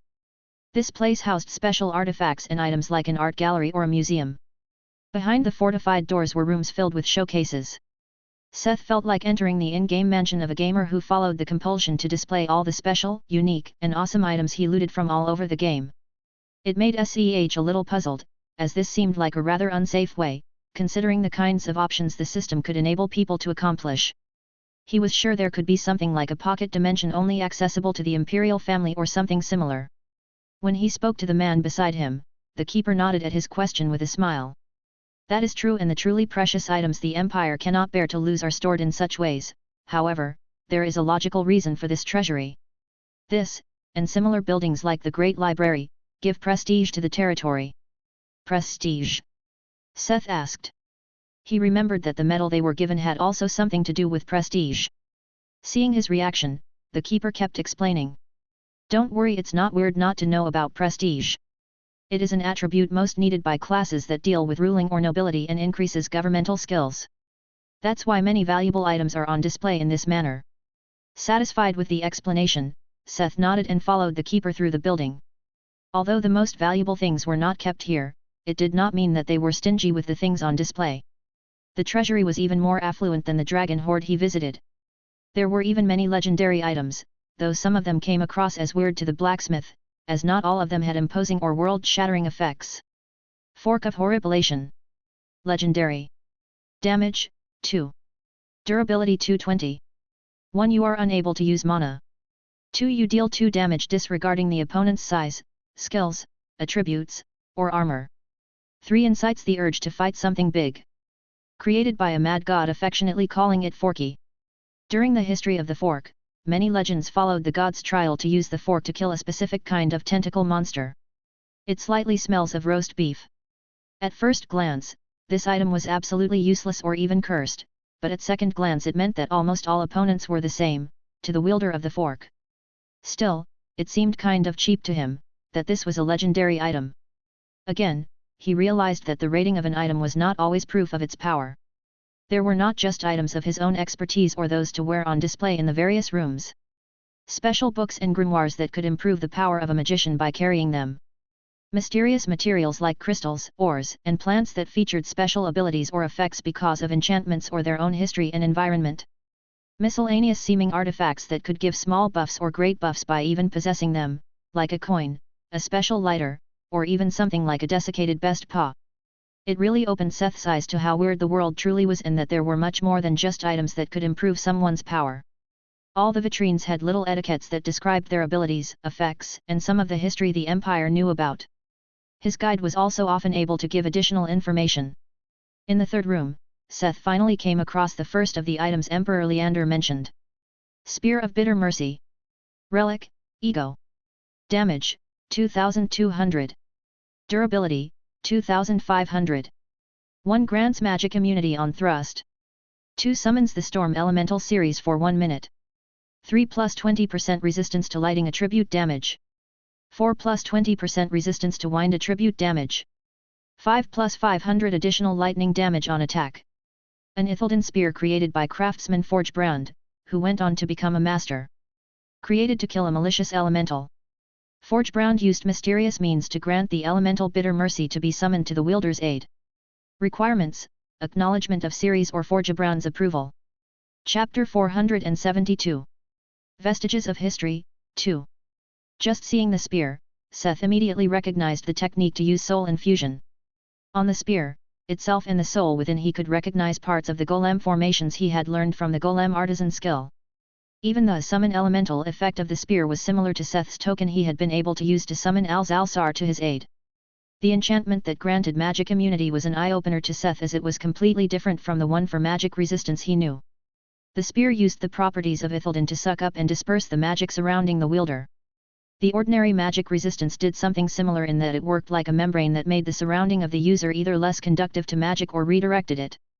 Having the item work as a lightning rod would put a great burden on any normal material. This might be one of the reasons why it was limited to only work during the thrust. Or it was for convenience. If the effect was constantly in effect, the weapon would also hinder positive skills like buffs from working on the wielder. It could be both. Seth didn't have enough experience with Ithildan to come to a conclusion, but it was a very creative way to create a full protection against magic. The etiquette described the abilities and how the spear was found in the possession of a country he never heard of, in a world he never heard of. It was given as a present to the Krna Empire. According to the keeper, the spear is part of the kingdom's treasury for centuries without anyone capable of wielding it. It seemed that the Ego series was non-responsive to the attempts of the Empire and its candidates. Those who didn't fulfill the requirement would constantly suffer lightning damage. Although they were never able to summon the elemental, the damage holding the spear caused was tremendous. Seth tried to use telepathy, but it was blocked by the showcase. He had to ask the keeper if he could take the spear for a moment. "Can I try?" Seth asked. It was his first time he wanted to try an item, so the keeper was a little surprised before nodding with a friendly smile.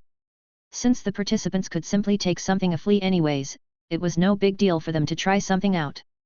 The keeper opened the vitrine for Seth, which enabled him to try and contact the spear. "Series?" he asked unsurely. "Forgebrand," it came back in surprise. "No, you are not Forgebrand. Who are you? Your aura is similar. I'm Seth Smith, and when my conclusion is right, I am like a successor of Forgebrand. That means Forgebrand is dead? Ha! Serves him right. So, you, a human, inherited his class of spirit blacksmith?" "Yep, I did. It doesn't seem like you liked him. Riddle me this, would you like the guy who killed you and put you into the weapon that killed you?" "Didn't think so," it asked sarcastically. He felt reminded of the hardship it took to persuade Python back then. "I understand. I have a question.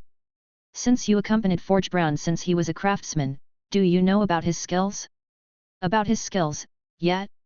But why would you ask that question?" "Well, I am still leveling and was looking for some hints on what skills to improve with my ability points." Seth answered honestly. "Why should I tell you?" it asked poutily. It seemed that, although he wasn't Forgebrand, it was unwilling to help him. "Well, I could put you in a better body or something, but hey, here are other items made by Forgebrand in this treasury, I will look for the others then." "No, wait. Bye," he said, and closed the vitrine's door again without ever having touched the spear. Ceres the elemental seemed a little moody. Seth rather left it to steam in its own juice and took a look at the other items that were supposedly housed here. After all, he had only 2 chances in choosing one. However, the next one had no ego and could not help him with information on his predecessor. Despite not being able to talk to it, it gave him a lot of information about what there might be to come. Wraith Guard. Relic. Physical damage, 300. Mag damage, 300. Physical DEF 1200. Mag DEF 1500. Durability 2000. 1 allows touching the incorporeal. 2 active skill, Wraith Control. 3 passive skill. Wraith Guard. 4 improves in synergy with Karen's Obel. 5 improves in synergy with skill, Soul Infusion. 6 improves in synergy with skill, Sprit Capture. 7 improves in synergy with skill, Sprit Forging. 8 plus 50 Strength. 9 plus 50 Dexterity. A gauntlet created from unconventional materials by the hands of Master Forgebrand. It shows a high affinity with the Master's unique class and could be called a legacy item. Requirements: Spirit Blacksmith.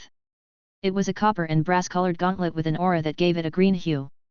What the abilities told Seth was, that his predecessor also did some more than just forging dead souls or soul remnants. Wraith Control was a skill to enable the wearer to force their will onto a resisting soul, or as the name suggested, a ghost-type undead. Wraith Guard was similarly a passive skill that protected against the mental skills of such undead and possible repercussions to the wearer's soul when they enter a confrontation with such souls. Yeah, this was definitely one of his choices. There was no way he would pass up on a forging gauntlet that improved this many of his skills in one go. "Could you please mark this one for me?" he spoke to the keeper beside him. This was how they were going about it. The recipients would mark the items they wanted down, and if two wanted the same item they could talk it out, while the one with the higher contribution had priority if they insisted. This meant in the end he planned to follow the Emperor's advice, though unintentionally.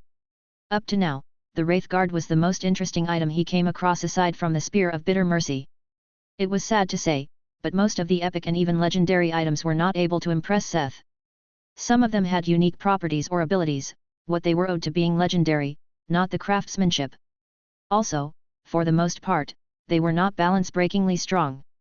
Just like the keeper said, the truly impressive stuff, at least in the blacksmith's eyes, was kept somewhere else. There were some materials that pulled his interest, but he could probably also get those from the auction house if he kept his peepers peeled. The blacksmith and the keeper kept sifting through the pile of treasures to see if there was more that piqued the bard's fancy. They came across a few more items that had the mark of Forgebrand on them. 2 of these items, a pair of boots and a ring, were broken without any effects left. There was still a weak aura of a soul in them, but nothing that made it worth leaving the spear or the Wraith Guard. Among the rest of the items, he came across, only one other stuck out in a similar way as the Spear of Bitter Mercy. It was called Blade of the Monarch. A massive claymore made of clear material with a blue hue, looking like it was carved from ice. Blade of the Monarch. Relic, Ego. Physical damage 1900. Mag damage 800. Durability, 1500. 1 active skill, Ice Age. 2 active skill, Ice Prison. 3 plus 50% ice attribute damage. 4 plus 40% magic damage. 5 30% casting speed reduction. A magic sword forged from an ice elemental by Master Forgebrand that freezes anyone that it hits into an ice sculpture. The consciousness of an evil magician dwells in the blade. Requirement: approval of Almion. Seeing the previous items and now this sword, it almost seemed like Forgebrand had some grievances with elementals.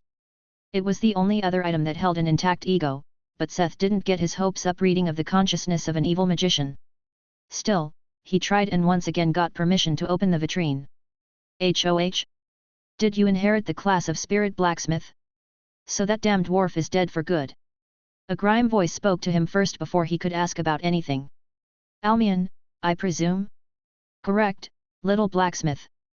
Did you come searching for your predecessor's inheritance? If you get me out of this stuffy prison, I could definitely help you retrace his steps and inherit his accomplishments. Not interested. I was just looking for someone who could describe the skills Forgebrand developed. Of course, I know all his skills. He was a mighty warrior with terrifying and mysterious skills. He even bound my souls into the sword he slew me with, and Seth closed the door before the sword could finish. He didn't like it. Starting with the weapon itself being ice attributed. As kin of fire, he felt an aversion to this sword itself. On top of that came that slimy wizard soul. It was obviously trying to appeal to him and manipulate him. There was no way he was easily going to get the information he wanted out of it. This sword was too smart for its own good. Seth disliked this type of people. This made his decision easy to choose the spear and the gauntlet. Chapter 473. Vestiges of History, 3. In the end, Seth found no other items that were better than the spear and the gauntlet.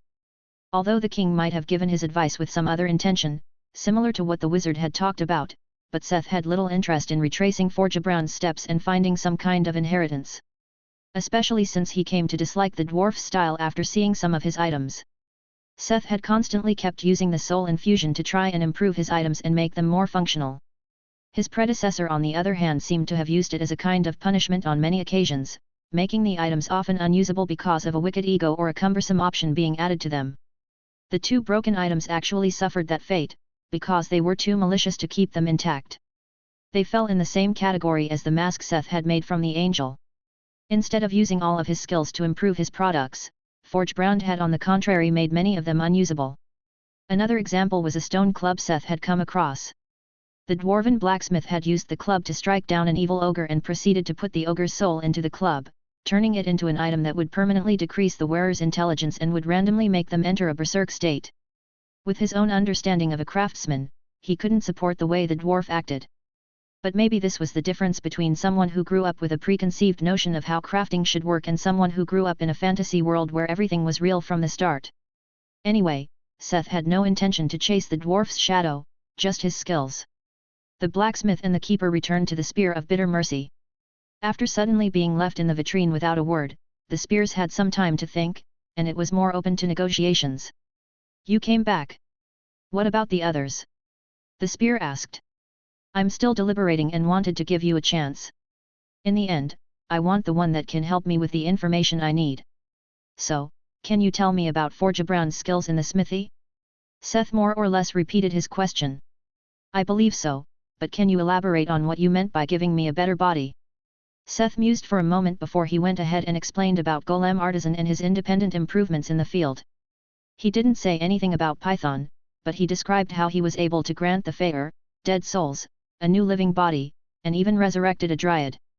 "You are already close to the stage Forgebrand was aiming for.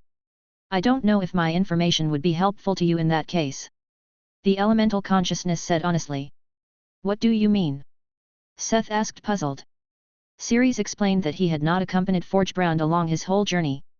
In the beginning, the dwarf was like Seth perceived it. He went around making a name for himself as a hero. Maybe it was in part to entertain Hades, who had chosen him. However, at a later point, something happened, and his plans changed. The elemental did not know what caused the change, but the dwarf started to actively research golems and souls for a way to fuse them. Even after he created a powerful golem forge, he was still not satisfied with his prowess. He spent almost all his fortune on furthering his craft, to the point that he even sold the spear with Ceres in it. The elemental had no further information past that point. It was only a quick summation, but it already gave Seth one specific clue. A golem forge. He would have just kept interrogating the spear right then and there, but they didn't have the time. It was enough to convince Seth that the spear had the information he needed. "I will choose to take you, and if you keep helping me in the future, I will work on creating a fitting body for you." This was another point besides the information. Ceres seemed a lot more approachable than the ego of the sword. Even if he later replanted the elemental's soul, he would only gain another powerful ally, instead of a potential danger factor. As a businessman and worrywart, he was always interested in finding reliable subordinates or even friends. After everyone chose their items, the keepers brought them to a big conference room where they went over each one's wishes and handed out the chosen items one by one. They did this so there were enough witnesses for the correct procedure. They started with the top contributors and Seth was the third who was given his items. Nobody else had declared an interest in the Wraithguard or the Spear of Bitter Mercy, so Seth was uncontested to take possession of the two. It didn't mean everyone was as lucky and everything went so smoothly. Ellie had chosen two items, the primordial slime crystal that could help her slimes grow when placed on the ranch and the crown of the queen bee. The latter was a legendary item that once belonged to a famous tamer legend. It could increase the control attribute and breeding speed of familiars by a huge margin. Why would someone who only works with slimes need that? A tamer from one of the teams that had not taken part in the Nadina raid scoffed. He said the word slime in a way that made it clear how much he looked down on the little blobs. I could use it a lot better to recover the damages of this adventure. He had also shown interest in the headgear and contested her claim for the item. Don't make me laugh. You are just someone running around and catching whatever they find, how would you be able to effectively use this item? Ellie scoffed aggressively. Those who looked down on her babies could not expect any goodwill from her. Sparks were flying across the table. I'm sure we can find a solution if everyone calms down. One of the keepers tried to calm the situation. The solution is quite easy. Ellie has the higher contributions, and it was already stated that those with higher contributions have priority, unless they can be convinced otherwise. Seth simply stated, backing his slime rancher. The keeper glanced to one of the guards and continued. Miss Ellie, would you be willing to concede your claim on the item? He asked shamelessly. No. Her ill will slightly shifted to the keeper, who now felt the wrathful gaze burning into his retinas. Are you sure? He said, slightly sweating. She already said no, why are you so insistent on this? Seth asked a little grumpily, too. That is, the keeper stuttered. You shouldn't corner him like this, Ben Harker said amicably. Look who dares to flap his mouth just because he got a new weapon. You have already proven your utter incompetence in these matters, so stay out of this, hero. Seth scoffed. Especially the last word, he pronounced like the vilest insult, oozing with sarcasm. Harka's ego had slightly grown after he was given a victorious image in the public eye. Although Seth didn't care, as he didn't ask for publicity, it went to Harka's head. To the point, he even believed the propaganda himself. Why are you even interfering, Bard? The tamer suddenly spoke to Seth, trying to imitate his tone when saying Bard. When Seth glanced at the man, he reacted as if the eyes of Sauron had suddenly focused on him. I don't remember the extras having any text in this dialogue, he scoffed. Listening to the voice of Seth, the tamer quickly fell silent as if he was threatened with immediate death. He lacked any kind of resistance against the divine skill. Aren't you going a little too? Stay out of this, the blacksmith interrupted Harker, but wasn't talking to him, but to the guard. The keeper had glanced at it. The blacksmith had not overlooked this but tried to solve it without confrontation at first. They were locked in a staring contest for just a moment before the guard looked away with a task. With the guard backing off and the tamer being silent, the keeper could only hand the crown to Ellie in the end. The guard probably belonged to one of the princes, presumably the backer of the tamer. Seth had been a little incensed on behalf of Ellie, but also as the leader of Mina's march. He wouldn't accept such disrespect towards his people because of some corruption going on behind the scenes. He had spent more than enough time with Lena to know that these royal descendants didn't have any real power he had to fear. If they had, they would be in line for the throne and not scrambling for some title in a remote kingdom. Chapter 474. Spirit Smithy. The rest of the distribution went without major hiccups. At least Seth felt no need to step in, and his mood improved once the ordeal ended and he left with Wraithguard and the spear. Not only Seth returned quite happily to their mansion. Ellie was also glad to have gotten what she wanted and was humming an upbeat tune beside him. Other friends, like Poulter and Marcel's group, also accompanied them part of the way, smiling about their haul. Poulter actually invited them to celebrate with his people. He had actually managed to get his hands on a legendary halberd and shield that fit his taste. The blacksmith had a hard time waiting to interrogate the spear, but how could he say no to a dwarven drinking spree? It became afternoon before Seth finally found the time to sit down with the Spear of Bitter Mercy in his room.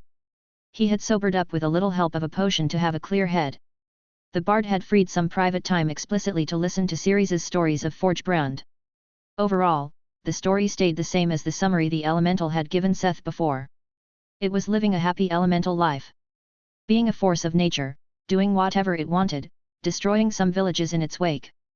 The usual. Then one day a dwarf appeared with this weird spear and killed it. Well, not really. He heavily wounded Ceres before ripping its soul from its corporeal body. This was the first point Seth took note of and had the elemental clarify. It was not close to death when Forgebrand harvested its soul. At the moment, Seth could only do something like that if the target was either about to die, or had a very weak connection between body and soul. Like low-ranking undead. It continued its story and told him about how the dwarf sealed it in the spear as a punishment. Forgebrand himself had seemed surprised when Ceres was actually able to be summoned. This was a similarity between the dwarf and Seth, who had a similar experience with Alzalsar. The difference was that the sorceress was able to stay for longer but also had a higher cooldown.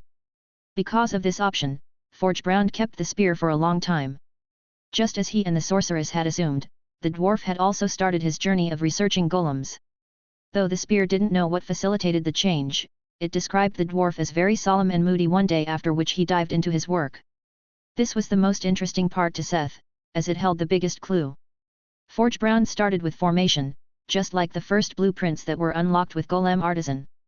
However, he kept working and trying to improve on the design and make it more efficient without losing its versatility. Seth himself had been able to make big leaps in this department thanks to Alzalsa and partly thanks to Ounce and his differing class. Unlike Seth, who had chosen the route of an infernal skald to further his products, Forge Brown became a genuine warrior besides his job as a spirit blacksmith. As expected from someone that came from a different direction, he also came to a different conclusion. While Seth rather put in the time and effort into handcrafting the golems, Forge Brown created the Golem Forge. Where Seth sang or crafted a body into existence, the Golem Forge could almost be comparable to a magic 3D printer. At least it sounded like it when he listened to the spear's description. Whereas before, the souls would form their bodies depending on their own power and from surrounding materials, the Golem Forge made the body's formation independent from the soul's own power supplies. The Golem Forge would create the body, the soul only had to operate it. It was similar to Seth creating a golem with a soul as a control unit, while power for the movement came from additional energy sources. His giant the Big Farmer was like that because he lacked a sufficient soul. Forge Brown's method made it a necessity to either use strong souls or self-replenishing energy storages. Seeing the way he created the Spear of Bitter Mercy, it was not unthinkable that the dwarf had a great deal of experience with this kind of enchantment. Quickly replenishing energy sources were probably no problem for him. However, the materials and time he spent on creating it ate away at his funds, and as the spear mentioned before, it was sold for more funds and couldn't help him past his point. Seth was not disappointed. What Ceres had provided sufficed for a decision. It gave him some info on two of his skills. The first was soul capture, which could improve to the point that he could steal the soul of a seriously injured. Together with Wrathguard, which was obviously created to deal with vengeful souls and the undead, it painted the picture of a quite gruesome potential in this skill. Despite that, the second information was a lot more valuable to Seth. He had no interest to become a soul-stealing maniac. What tickled his fancy was the Golem Forge. Ceres had described it as a kind of mold that would press together and create a golem. The blacksmith had nothing else to do but choose the blueprint and provide the materials.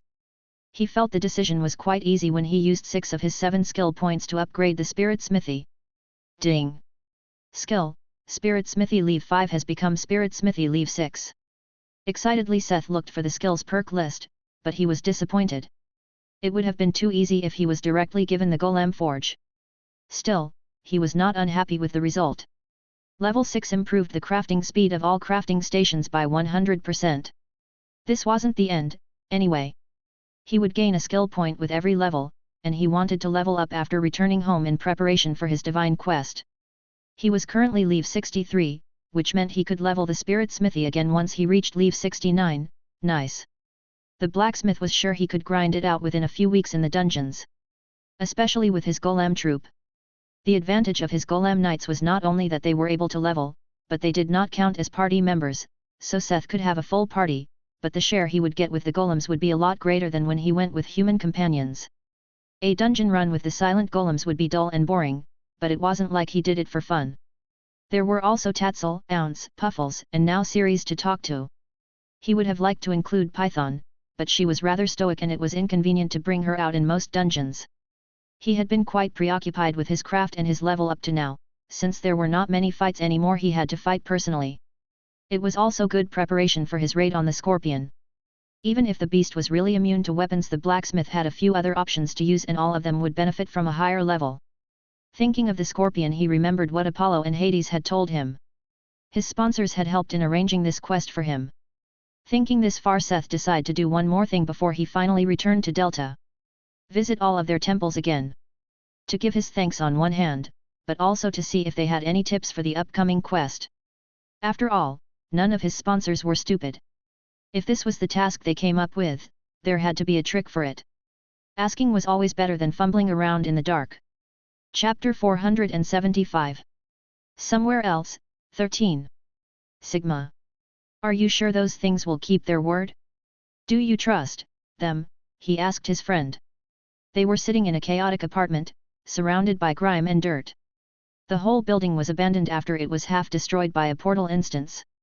Of course not. There is no meaning in trust in the kind of world we live in. However, do we have a choice? True, but they should arrive soon, so shut up, unless you want to anger them, his buddy cut him off. Minutes of silence ensued until they were finally broken by a knock on the door. A figure in a dark cloak entered once they opened the door. Is it done? It asked in a rough voice.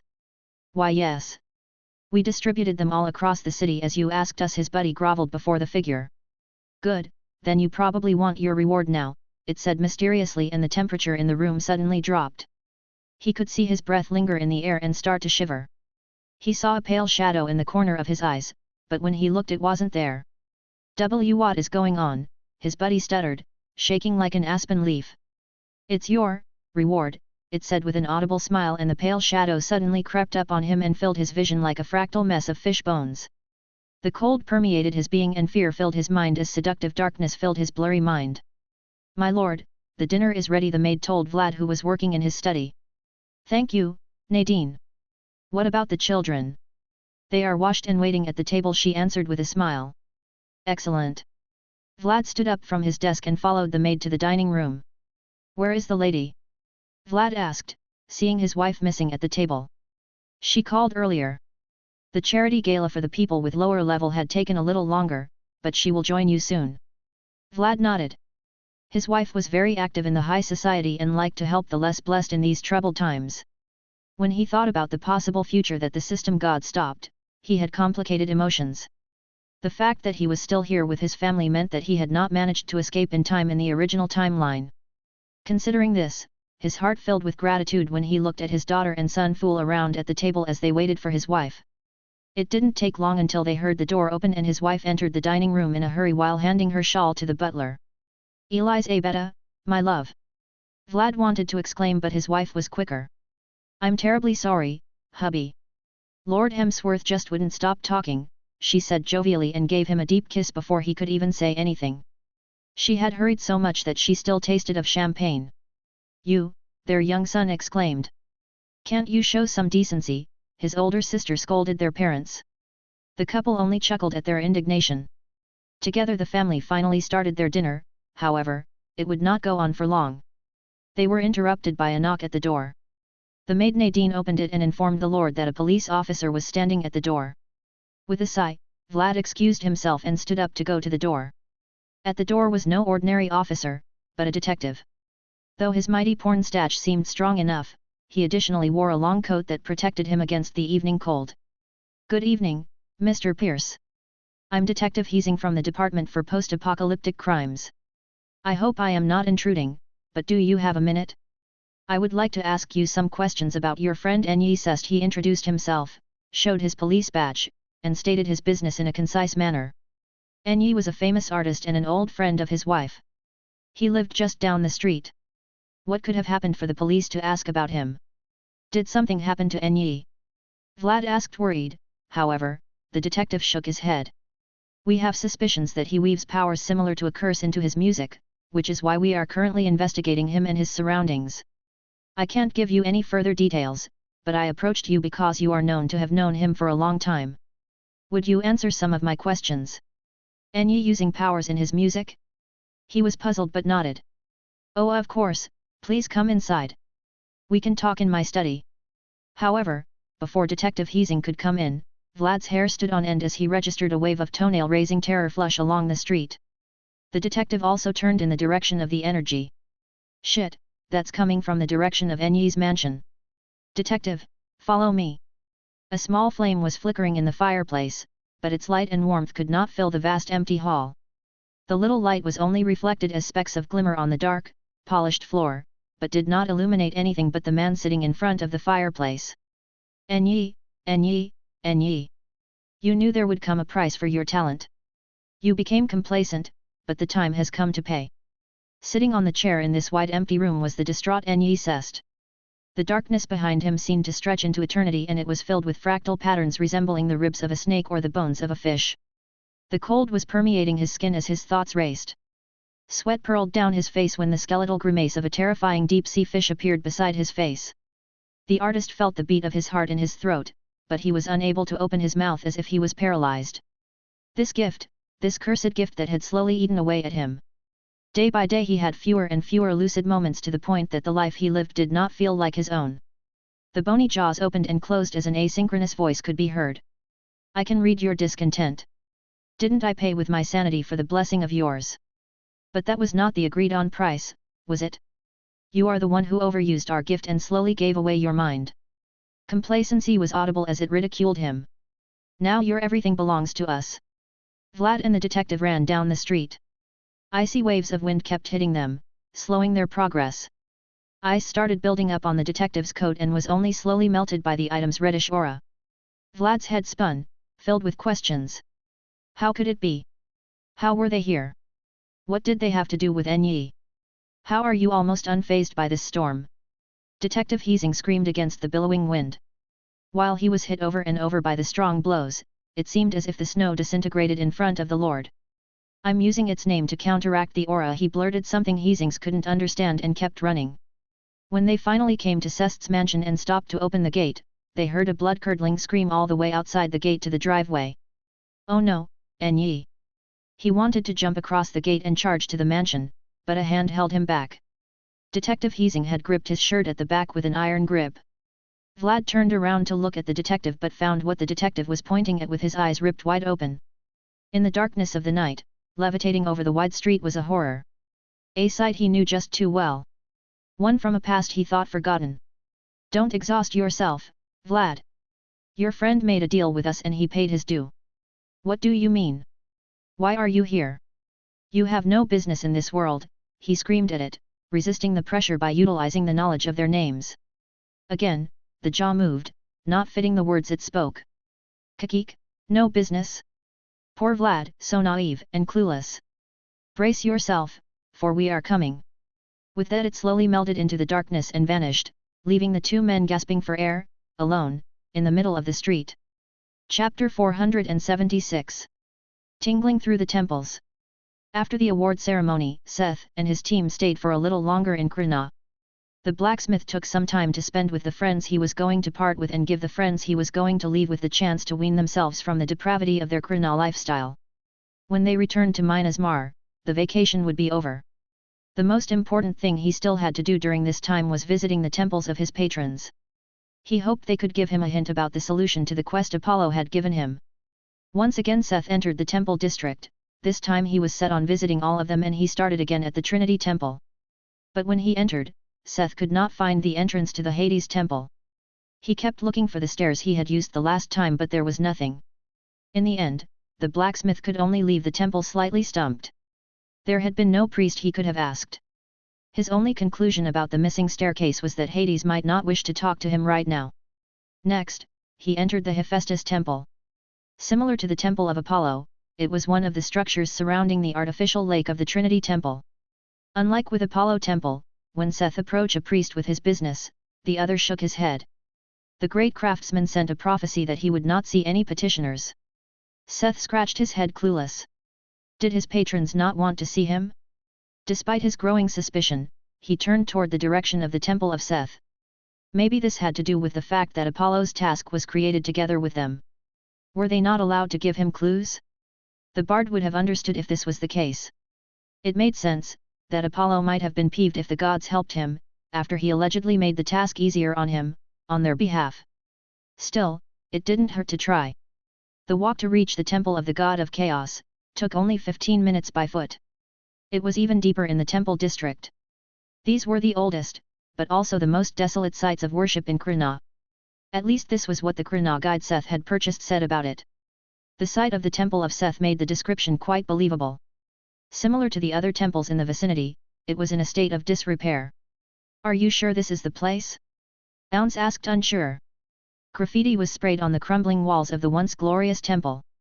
The blacksmith didn't quite know how he felt about this. He knew that Seth was a powerful god but he was not well received depending on the stories one knew. The great god didn't seem to have many sympathizers in the current Krina. Undeterred by the seemingly abandoned outside, Seth climbed the wide stair, past broken statues, and reached the old wooden gates. They were tightly closed and nobody opened or answered upon his knocking. Maybe this is better. Let's leave already. You promised me ice cream, Puffles grumbled. Can I have ice cream too, Mom? Seth was already on his way back down the stairs when he heard a hoarse voice. Young man, what are you doing in such a god-forsaken place? Might you be seeking guidance? An old man with slanted eyes suddenly spoke up to him. The blacksmith almost jumped as he had not noticed the man in worn rags before. His wrinkly lids were only opened by a thin slit, which did not allow Seth to see his eyes. There was only darkness, so eerie that his eye sockets could have been empty as well. Noticing the bard's attention, he gave him a smile that exposed the gums, that only housed very few teeth left on the mouth. Although I am just an old man, as a former priest, I might be able to share my experience for a coin or two. He repeatedly lifted his bushy eyebrows to give the hint while his almost desiccated hand motioned to be bribed. Seth pursed his lips. The gods had closed their doors for him, but suddenly an old man offering advice appeared before him? He would have had to be stupid to not recognize this pattern. With a surprised sound, the senior noticed a small stack of gold coins in his palm. Considering the small chance that this was really just a random old man, a few gold coins were no loss. It was still a good deed, to donate a bit of money to the less fortunate. Tell me what problem plagues you, the old man said with a knowing smile. With some back and forth, Seth managed to roughly describe the situation and his quest without directly mentioning any of the gods involved. So, a god gave you the mission to find an island of unknown location and fight a beast immune to weaponry. The old man recapitulated with a pondering smile. He had lit a pipe in the meantime and kept puffing rings of smoke in the air. Since you were not specific in your description, I can't give you any direct answers. However, gods like to play around and often place the answers to their questions right in front of those who can connect the hints. My advice would be, to thoroughly inspect the wording of the quest you were given. Also, pay attention to the god who gave you the quest. They tend to give quests that fit their own power. For example, I remember back in the day an ambiguous goddess of sunrise tended to give her champion the task of eradicating the undead, for she hated them with a vengeance. Or that one time, a god of pestilence sent someone to stop his rogue followers from spreading a plague.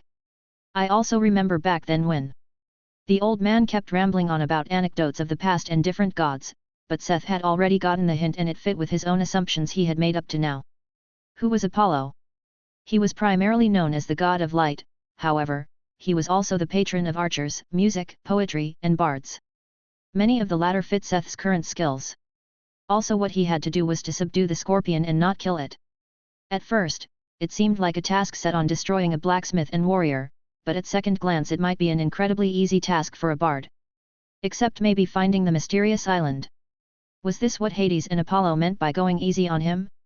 Whether this old man was a god in disguise, or really just an old man, his advice had given Seth the assurance he needed to go along with his own plan. It was well worth the gold he had handed him. Thank you for your advice. Seth interrupted the old man's yarn and stood up. Where are you going, young man? The beggar asked, surprised, seeing his client suddenly jumping up. I promised someone ice cream.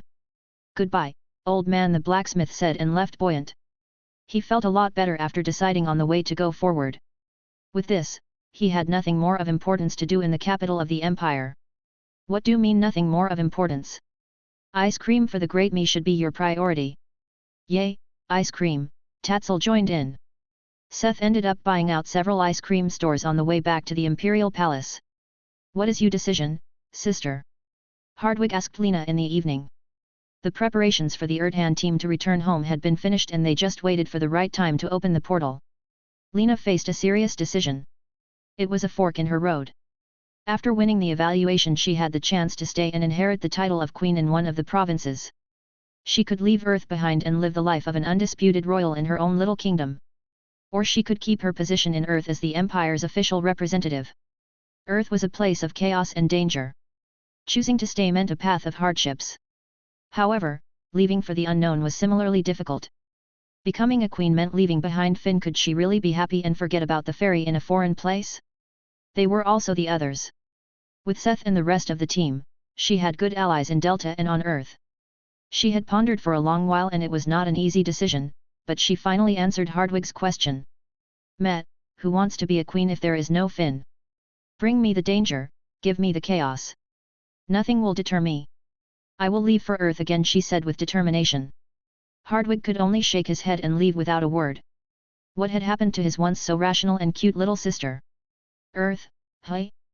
He decided to never visit unless he turned into a lunatic himself. Chapter 477. Welcome back. Having finished his business in the capital, he was ready for their return to Earth. The Empire had already prepared everything for their return to Delta. Just a few days later, when the time and circumstances were right, the people of Earth assembled in the temple of the system god. Fianus was also present. She had finally decided to accept Seth's offer to join Minasmar and would follow them to Earth. The complimentary sigil ring was already shining on her finger. The portal was already prepared for them and a group of priests surrounded the magic circle made of crystalline powder. Poulter, Caleb, and some of the others had come to send them off. They themselves would return to their own world a little later. Poulter's grandfather also came to send off Seth. Although they had agreed on trading in the future, this would be the last time chance they could see each other face to face. Unless prepared by some huge power like Krina, this kind of interdimensional space travel came with an astronomical price. They could be glad that they could at least trade using the system church.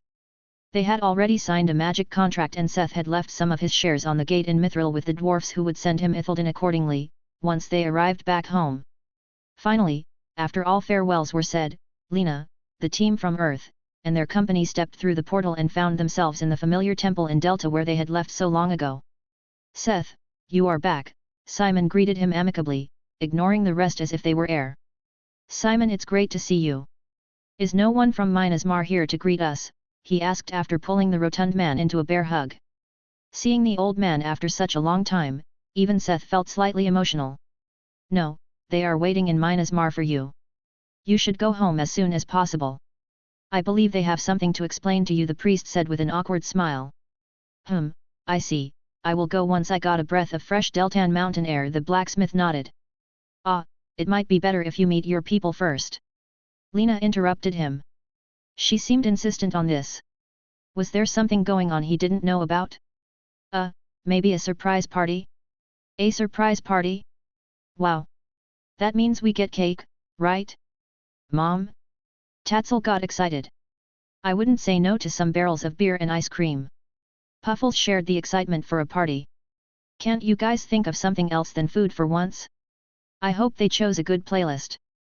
Ounce couldn't help himself. Seth squinted at Lena and Simon for a moment but yielded in the end. Okay, let's return to Minasmar first. Yvette, please visit our offices to talk about what we agreed upon. He said goodbye to the rest of the team that was not part of Minasmar before he and his people used the ordinary teleport hub to arrive in the lobby of Minasmarch. Welcome back, a cheer greeted them and confetti rained down in the entrance hall. The Tijat, the lords of Minasmar, Pip, the children, and chimeras, everyone was there. Their exuberant welcome surprised Seth and warmed his heart. Seeing everyone welcoming them with a smile made him feel like he had truly returned home. They had prepared a party with all kinds of food and decorations. I'm glad you made it back. I heard there were complications and got worried. Monique stepped forward. Relief was visible in her expression. She had still not gotten used to the duties of substitute tower master. Everything's all right. How were things here? Did the weather grow colder? How are the chimeras doing? Seth finally got the chance to ask some questions that were bugging him. He had not gotten any news from Minasmar while he was in Krina, which had him a little worried. He was not too worried about Minasmar, but they were thoughts that had kept creeping up on him. What would they do if Delta froze over?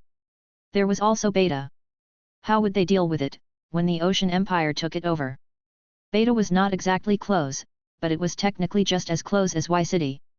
If they found a route to cross the mountains, Minasmar might have to take part in a war. Monique's face derailed for a moment when he asked that question before she could collect herself again. So something did happen. Yes, the chimeras are doing great. Ever since the Fae joined them they have been making steady progress on the route. Besides several dungeons and places that could become waypoints, we also managed to make contact with the mountain people of Nas Korn. Many chimeras are currently stationed there. How are the people at the mountain city? He asked. Although they could theoretically use the maintenance tunnel to travel somewhere close to Nas Korn city, it had been a long time since they had contact with them. Seth had been so preoccupied with other things. Offering to integrate them into the trade route, so they could have better access to supply and trade was Seth's way of thanking them. Of course, it was also an already existing town, which was more practical than trying to build something in the middle of nowhere. However, the blacksmith didn't overlook that she had kind of evaded his initial question. She was definitely hiding something. Monique, on the other hand, also noticed that she had failed to hide her reaction and continued with a wry smile. You could say the cold problem had been fixed by Alzalsar. Right. She should be the one explaining it to you. You should meet her in Delta, later. Come on, this is your welcome party. You should enjoy it. Evie put a lot of effort into baking a cake. She deflected again, but Seth didn't mind. She was right, this was a party and he should enjoy it. As long as there were no imminent dangers, there was no need to stress it. The blacksmith quickly found Hone and Whedon, the two dwarfs, and started drinking with them. Except for the cake Evie made, which was a cute attempt, all the food was made by Link, who had blossomed in his role as Minas Mar's chef. Seth had gotten a taste of Krina's cuisine and even dined in the Imperial Palace, however, he couldn't tell which food was better. Link had really gone beyond what Seth had expected of him. Some dishes even raised his attributes like agility and intelligence by 1 or 2 points. Doho and Drosy also came by. The two Tijake had been staying in Minas Mar for a while now and they caught up on what Seth had missed. A lot of children had been born over the past couple of weeks, as a result of their stay in the cradle. As they talked, they spoke about the possibility of the Tijake moving to Delta above. Although Minas Mar was a great place, an underground palace was not necessarily the right thing for children to grow up in. They were all a little drunk, so it was not really the time to talk about the details, but Seth agreed with them. Evie also shortly came by to lament about her brother who was still hiding under the night helmet. She went on a drunk rant before falling asleep on the couch beside them. When things finally started calming down, and the children had long been put to bed by their parents or Karina, Seth and Mina retreated to the familiar quarters of the Tower Master for the night. All around satisfied, he fell asleep with her in his arms. Chapter 478. Floating Delta. Okay, what happened? Seth exclaimed after stepping out through the doors of the system church. Delta, a city located among the mountains, was surrounded by beautiful peaks and snow-covered mountains. Or rather, it had been the last time Seth was here he had a good view of Delta's panorama. Now they were gone. Looking to the heavens above Delta, these picturesque peaks had now turned into floating islands and filled the sky above the cityscape.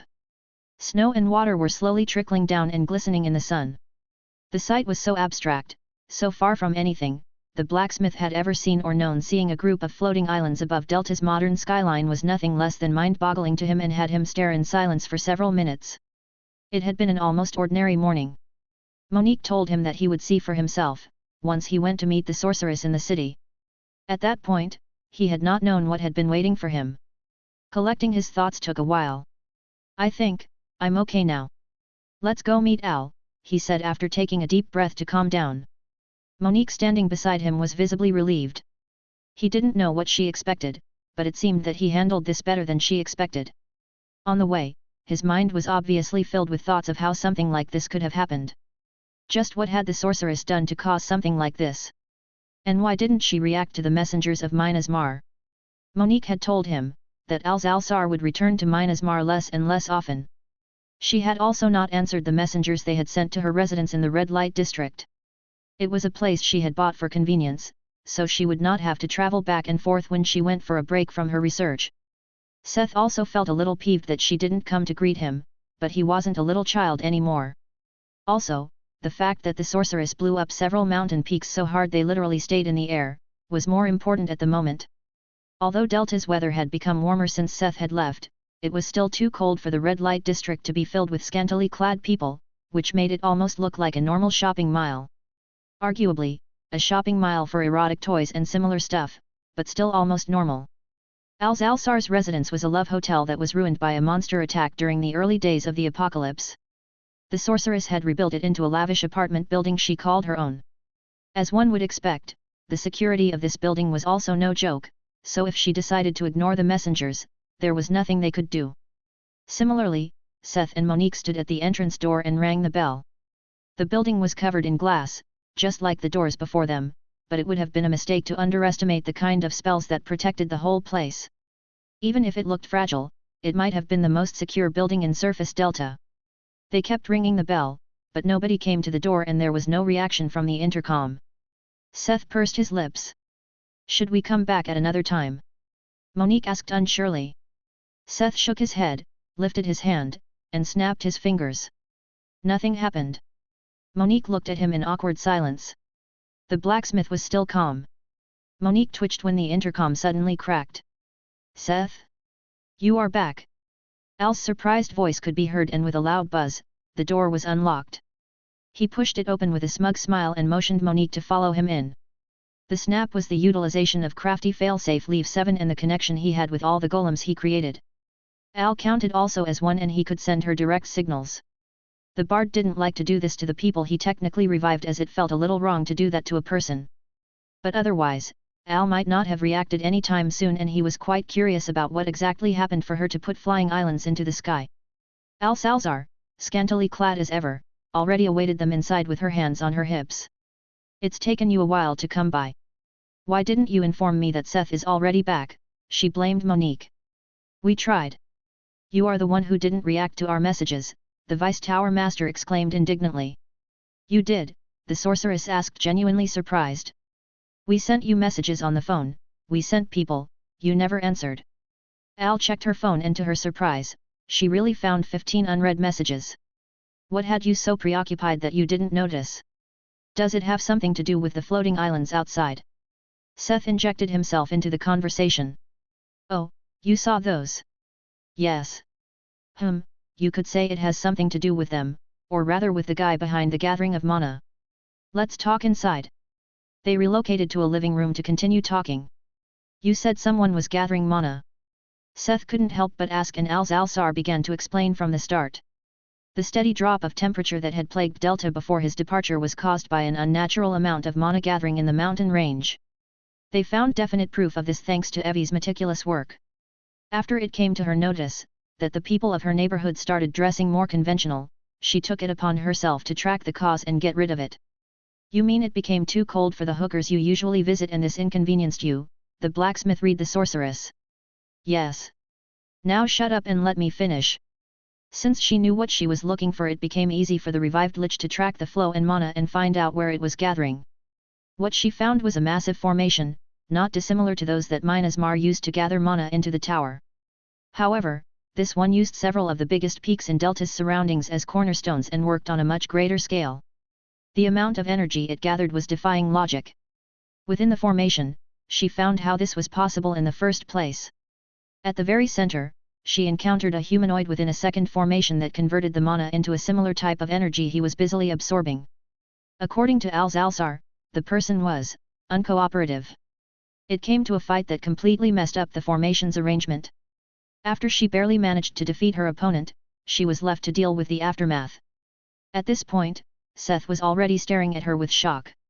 Although the sorceress tried to play it down, the fact that she, Al-Zalsar, with her skeleton made of the bones of a divine throne and her own power as a centuries-old lich and quasi-legend, had a hard time beating the opponent spoke volumes. After the original formation collapsed, I had to deal with the energy somehow. Otherwise there might not be a Delta now. And you used the excess energy to put those peaks you destroyed during the fight into the air, he concluded in bafflement. Yes, it's the most inefficient and power-draining method to waste mana on, by making things float, she admitted. You said your absence was connected to the floating island, so that means that... Oh yeah, I was interrogating this guy and researching his powers. Their world is not actually part of the Pathworks, and they have a very interesting method to gain strength. Since he was able to rival me, I was very intrigued. Do you remember Master Mountain? My suspicion is that they come from the same world. I have thoroughly interrogated him. If you want to, I can let you have a look at my notes. Or maybe you want to have a look yourself. Wait. You captured him and kept him here? Why didn't you bring him to Minasmar? Wouldn't that be safer? I didn't want to implicate Minasmarch. According to his own words, he possesses a high standing in his world. If I were to correlate their power ranks to ours, he was close to becoming a legend. Chapter 479. Baiting. The sorceress had acted with their good in mind, and Seth felt his heart warm with gratitude. Not too much though, since she kept him here primarily to study him. The sorceress had unimaginable methods to treat her enemies, stuff Seth couldn't dare to imagine. And he didn't feel like finding out, so he didn't ask to see the man. I understand. Thank you, Al. A legend, You still can't explain to me about legends, right? The sorceress opened her supple mouth but grimaced before she could speak up. Nope, your level is still too low. But I might be able to tell you about what I found out about their power system, she proposed. According to the sorceress, people of that world found a method to convert mana into something they call chi and absorb it into their bodies. By condensing this energy within their body and amassing it, they were able to create techniques to improve their bodies and use something akin to magic. Their equivalent of a legend is called becoming an immortal. It's very similar to becoming a legend as it entails a huge jump in power, an extended lifespan, and rejuvenation. However, the path is completely different. As I thought. The system did not act up to stop me from telling you this way, she mused. An immortal, now that sounded a lot different from a legend.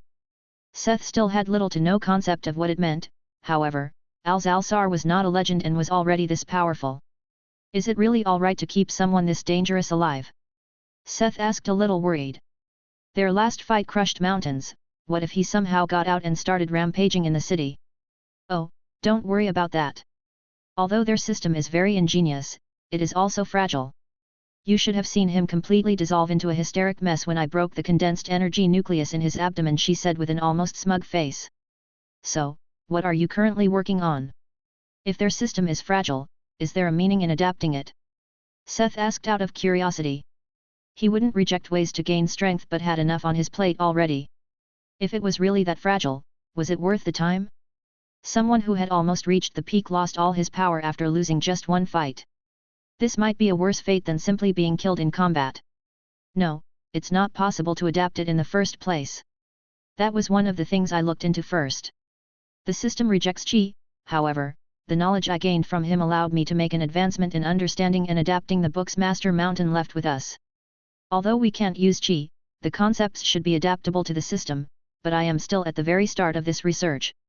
She explained. Silence reigned for a moment. Anyway, we roughly covered what I did, now it's your turn. What happened during the evaluation? The sorceress finally spoke up. Seth had some practice with telling his story, having just yesterday repeated it a few times during the welcome party. A zombie dragon, her eyes glinted when Seth finally reached the grand finale. She had shown no great interest in the deeds of a crazy sun god and only mild interest when he mentioned the core worm. Senior White Snake had the sorceress lift her eyebrows, but only the zombie dragon really got her attention. The corpse of an ancient dragon, even this former ancient lich would have coveted such a subordinate. The bard had brought along the recording of their journey and the final fight, a courtesy by Sean. The cursed dragon treasure on the other hand left the sorceress cold. She was not very interested in riches. He mentioned the cursed dragon scales, but Al seemed unfazed by the fact that he managed to sneak out some legendary material. Along with Nadina's escape, Seth also purposefully mentioned that she might come at them for revenge, which had the lusty witch's eyes shine like searchlights. It was a not-so-subtle hint that she might get the chance to acquire that dragon someday in the future. If Alzalsar was really able to strike it down, Seth was willing to concede the corpse to her, as long as she protected Mina's march. Lastly, they talked a little about what came afterward. Him looking for a way to uncurse the dragon scales, the award ceremony, the Emperor's advice, and the weapons he finally chose in the end. That Emperor is quite crafty, the sorceress commented. What do you mean? Of course, Seth was sure the Emperor was very crafty but didn't know his goals. One could say, that setting you on the tracks to inherit your predecessor's skills and history, is also a way to help you onto the path to becoming a legend. She cringed during the last part as if she was hit by a sudden headache. How bothersome. You should hurry and increase your level, so we can talk freely about these topics, she said with annoyance. I was going to do that, anyway. To improve the spirit smithy and to prepare for my divine quest, he agreed with her. Although I might have been able to help you with the curse, it's better if you can solve your trouble with Apollo that way. Although gods do a lot for entertainment, there might be some better reason for why they chose this route for you. And it means I don't have to waste my time on your business. I'm still occupied researching this foreign energy. Since you have time, there is actually something I wanted to request from you, Seth admitted. It was a thought he had after talking with Poulter and his grandfather about Ithildan. Technically, it should be possible to create the material from mithril on any world that had a moon. The properties would slightly change depending on the moon and method. Although Seth now had a steady source for Ithildan, the material he got from Poulter was different from the one Forge Brand used for his items, and it was different from the faulty Ithilden he had looted from the Theocracy of Chain's stronghold. I hope you could help me find the method to refine Ithilden on Earth. I am almost certain the faulty Ithilden was made here, so it might help you quicken the research, he concluded after explaining his thoughts. The prospect of not starting from zero did not improve her expression. Alzalsar was looking at him with a dark face. However, he had already known that the sorceress would not be too happy about his proposal. That was why the blacksmith purposefully left out the creation of dragon gold and dragon silver when telling about the dragon hoard. Now, he brought forward a bar of each and put them on the table between them. What is that? She asked displeased.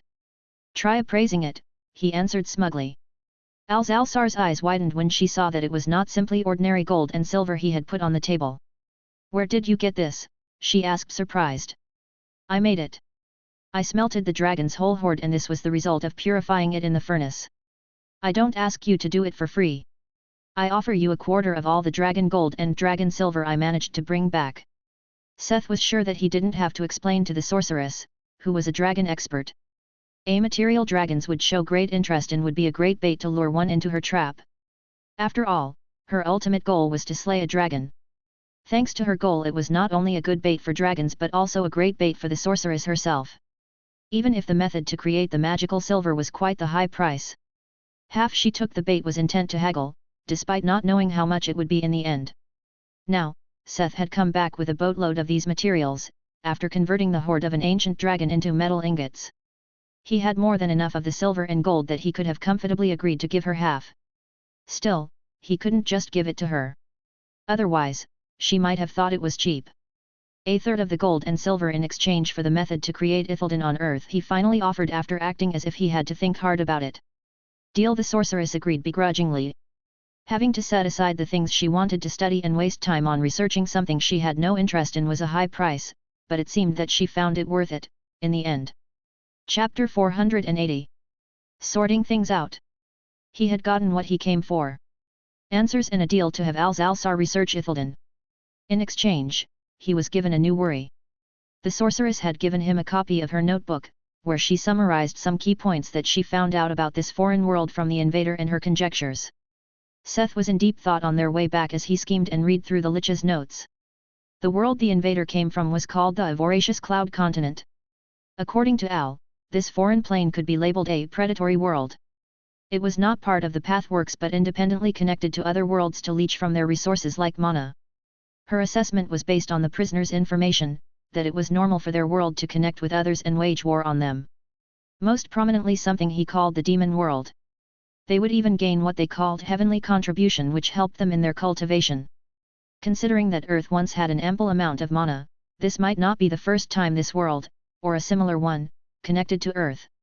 However, the sorceress had no evidence for this theory, as Earth could have simply lost its mana in a natural way.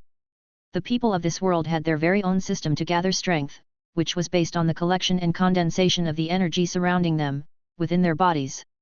They went through 9 stages of training to become an immortal. The land was ruled by sects and great families that specialized in cultivation, while commoners were reigned over by monarchies. It really read like a fantasy setting. Her notes also included a more thorough plan for the floating islands. The sorceress had not just irresponsibly put the islands into the sky. She planned to refine the enchantments on the island and turn them into a system to regulate the mana around Delta. This was another headache he would have to bother Lena with, since they could just go ahead and implement something that would have such a serious effect on Delta and its surroundings. It was at this point Seth understood the far-reaching consequences of Al's actions. Monique beside him was easily able to affirm that they had not been able to work this topic out with the responsible authorities, for the simple fact that Al had been unresponsive. The leadership of Delta and the ambassador from Krina had been waiting for an answer from Minasmar for roughly a month now. I didn't mention it because... Monique attempted to explain. I already understand. You wanted to leave me some time to relax, right?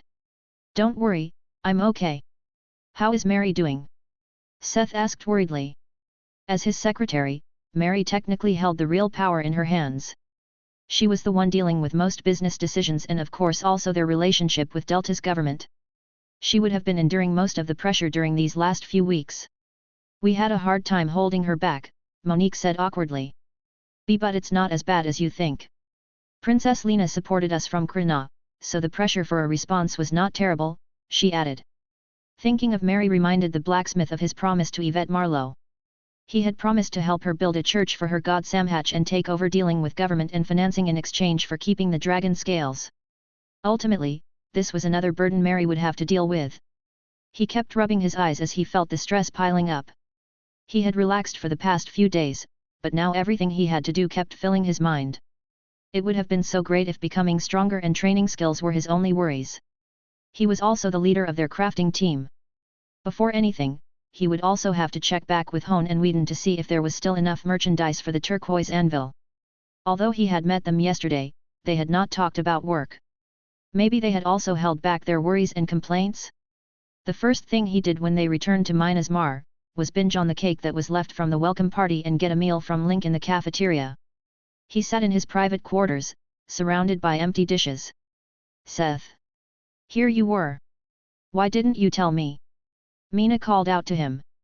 She had heard that he returned and came looking for him. You look like you have something on your mind, she commented, languidly hugging him from behind. Seth sighed. There is just so much to deal with and so much I want to do. I don't know where to start. Tell me about it, she said, hugging him tightly. As if a dam broke, Seth simply started confiding his worries to her. What should I do? Talk with Mary first. I know you are afraid of asking too much of her, but unless you talk with her you won't be able to solve these problems. Leave it to Mary to decide what is too much for her. I'm sure she can help you with all the other things you have to do and then, you do the things you want to do. It sounds so easy when you say it, he exclaimed sorrowfully. Of course it sounds easy. Things always sound easier than they are, she answered with a chuckle and stole a kiss. Now go, I bet Mary is already waiting all grumpily. She probably squeezed everything out of Monique. Fine. Seth agreed with a sigh and laboriously stood up. He found Mary's office dark. When he opened the door, a single light theatrically lit up, illuminating only the former priestess turned businesswoman. I have been waiting, she said, steepling her fingers like a villain. Aren't you overdoing it a little now? Seth asked awkwardly. Am I? The following conversation took several hours as Mary kept unloading all the business and problems she had been dealing with on a regular basis and the things that were added since Seth left. The stuff she needed Seth to do, sign, and take care of. When he finally found the chance to tell her about his deal with Yvette, it was as if the conversation was rewinded and it took until deep into the night until they finally sorted out everything that needed to be done. It had taken a lot of time, tears, sweat, and screaming, but when they had finally dealt with everything that had cropped up and came up with a plan to continue from here on, Seth felt a lot better. As much as this conversation had burdened him and added to his work in the future, it had helped him a lot in clearing out his thoughts and worries. Mary also seemed very satisfied with the outcome of their talk. Overall, Minas Mar was doing quite well. The expansion of the trade route was working smoothly and there were no losses so far. The pressure from the government was actually one of Mary's smallest problems. With Lena back and the sorceress finally responding, it was not even a problem anymore. As for Minas Mar's business, with the rise in levels more and more people were able to afford their high-end products. The alchemists under Allison and Evie had also improved a lot and the turquoise anvil was now also selling rare and epic potions. As for concurrence, there was virtually none. Even after now almost 2 years, it was hard for Delta's blacksmith and alchemists to catch up with them. The only concurrence to be mentioned was the polyarcanate imports from Y-City. They could not compete in rating, but they were cheaper than the items in the turquoise anvil. Still, the products of Minas Mar had attained the level of a status symbol at this point. Any self-respecting adventurer would want equipment from the turquoise anvil. Except for their supply that depended on Cerberus, Seth, Hone, and Whedon, the only problem in business that cropped up were actually copycats. People would sell mediocre items for a higher price, saying they were second-hand items from the turquoise anvil. Seth already had something in mind to deal with this problem, for now. Corresponding to Seth's deal with Yvette, Mary would meet her to talk about the plans for the temple. With the additional money for Seth's rights on the evaluation clips and what Yvette might add to the table, Mary was appeased. I'm glad we managed to iron out everything, the secretary said with a tired but happy smile. It seemed that she, too, had needed someone to talk with, just like the blacksmith had done to Mina. Me too, Seth answered with a smile before he left for his private quarters.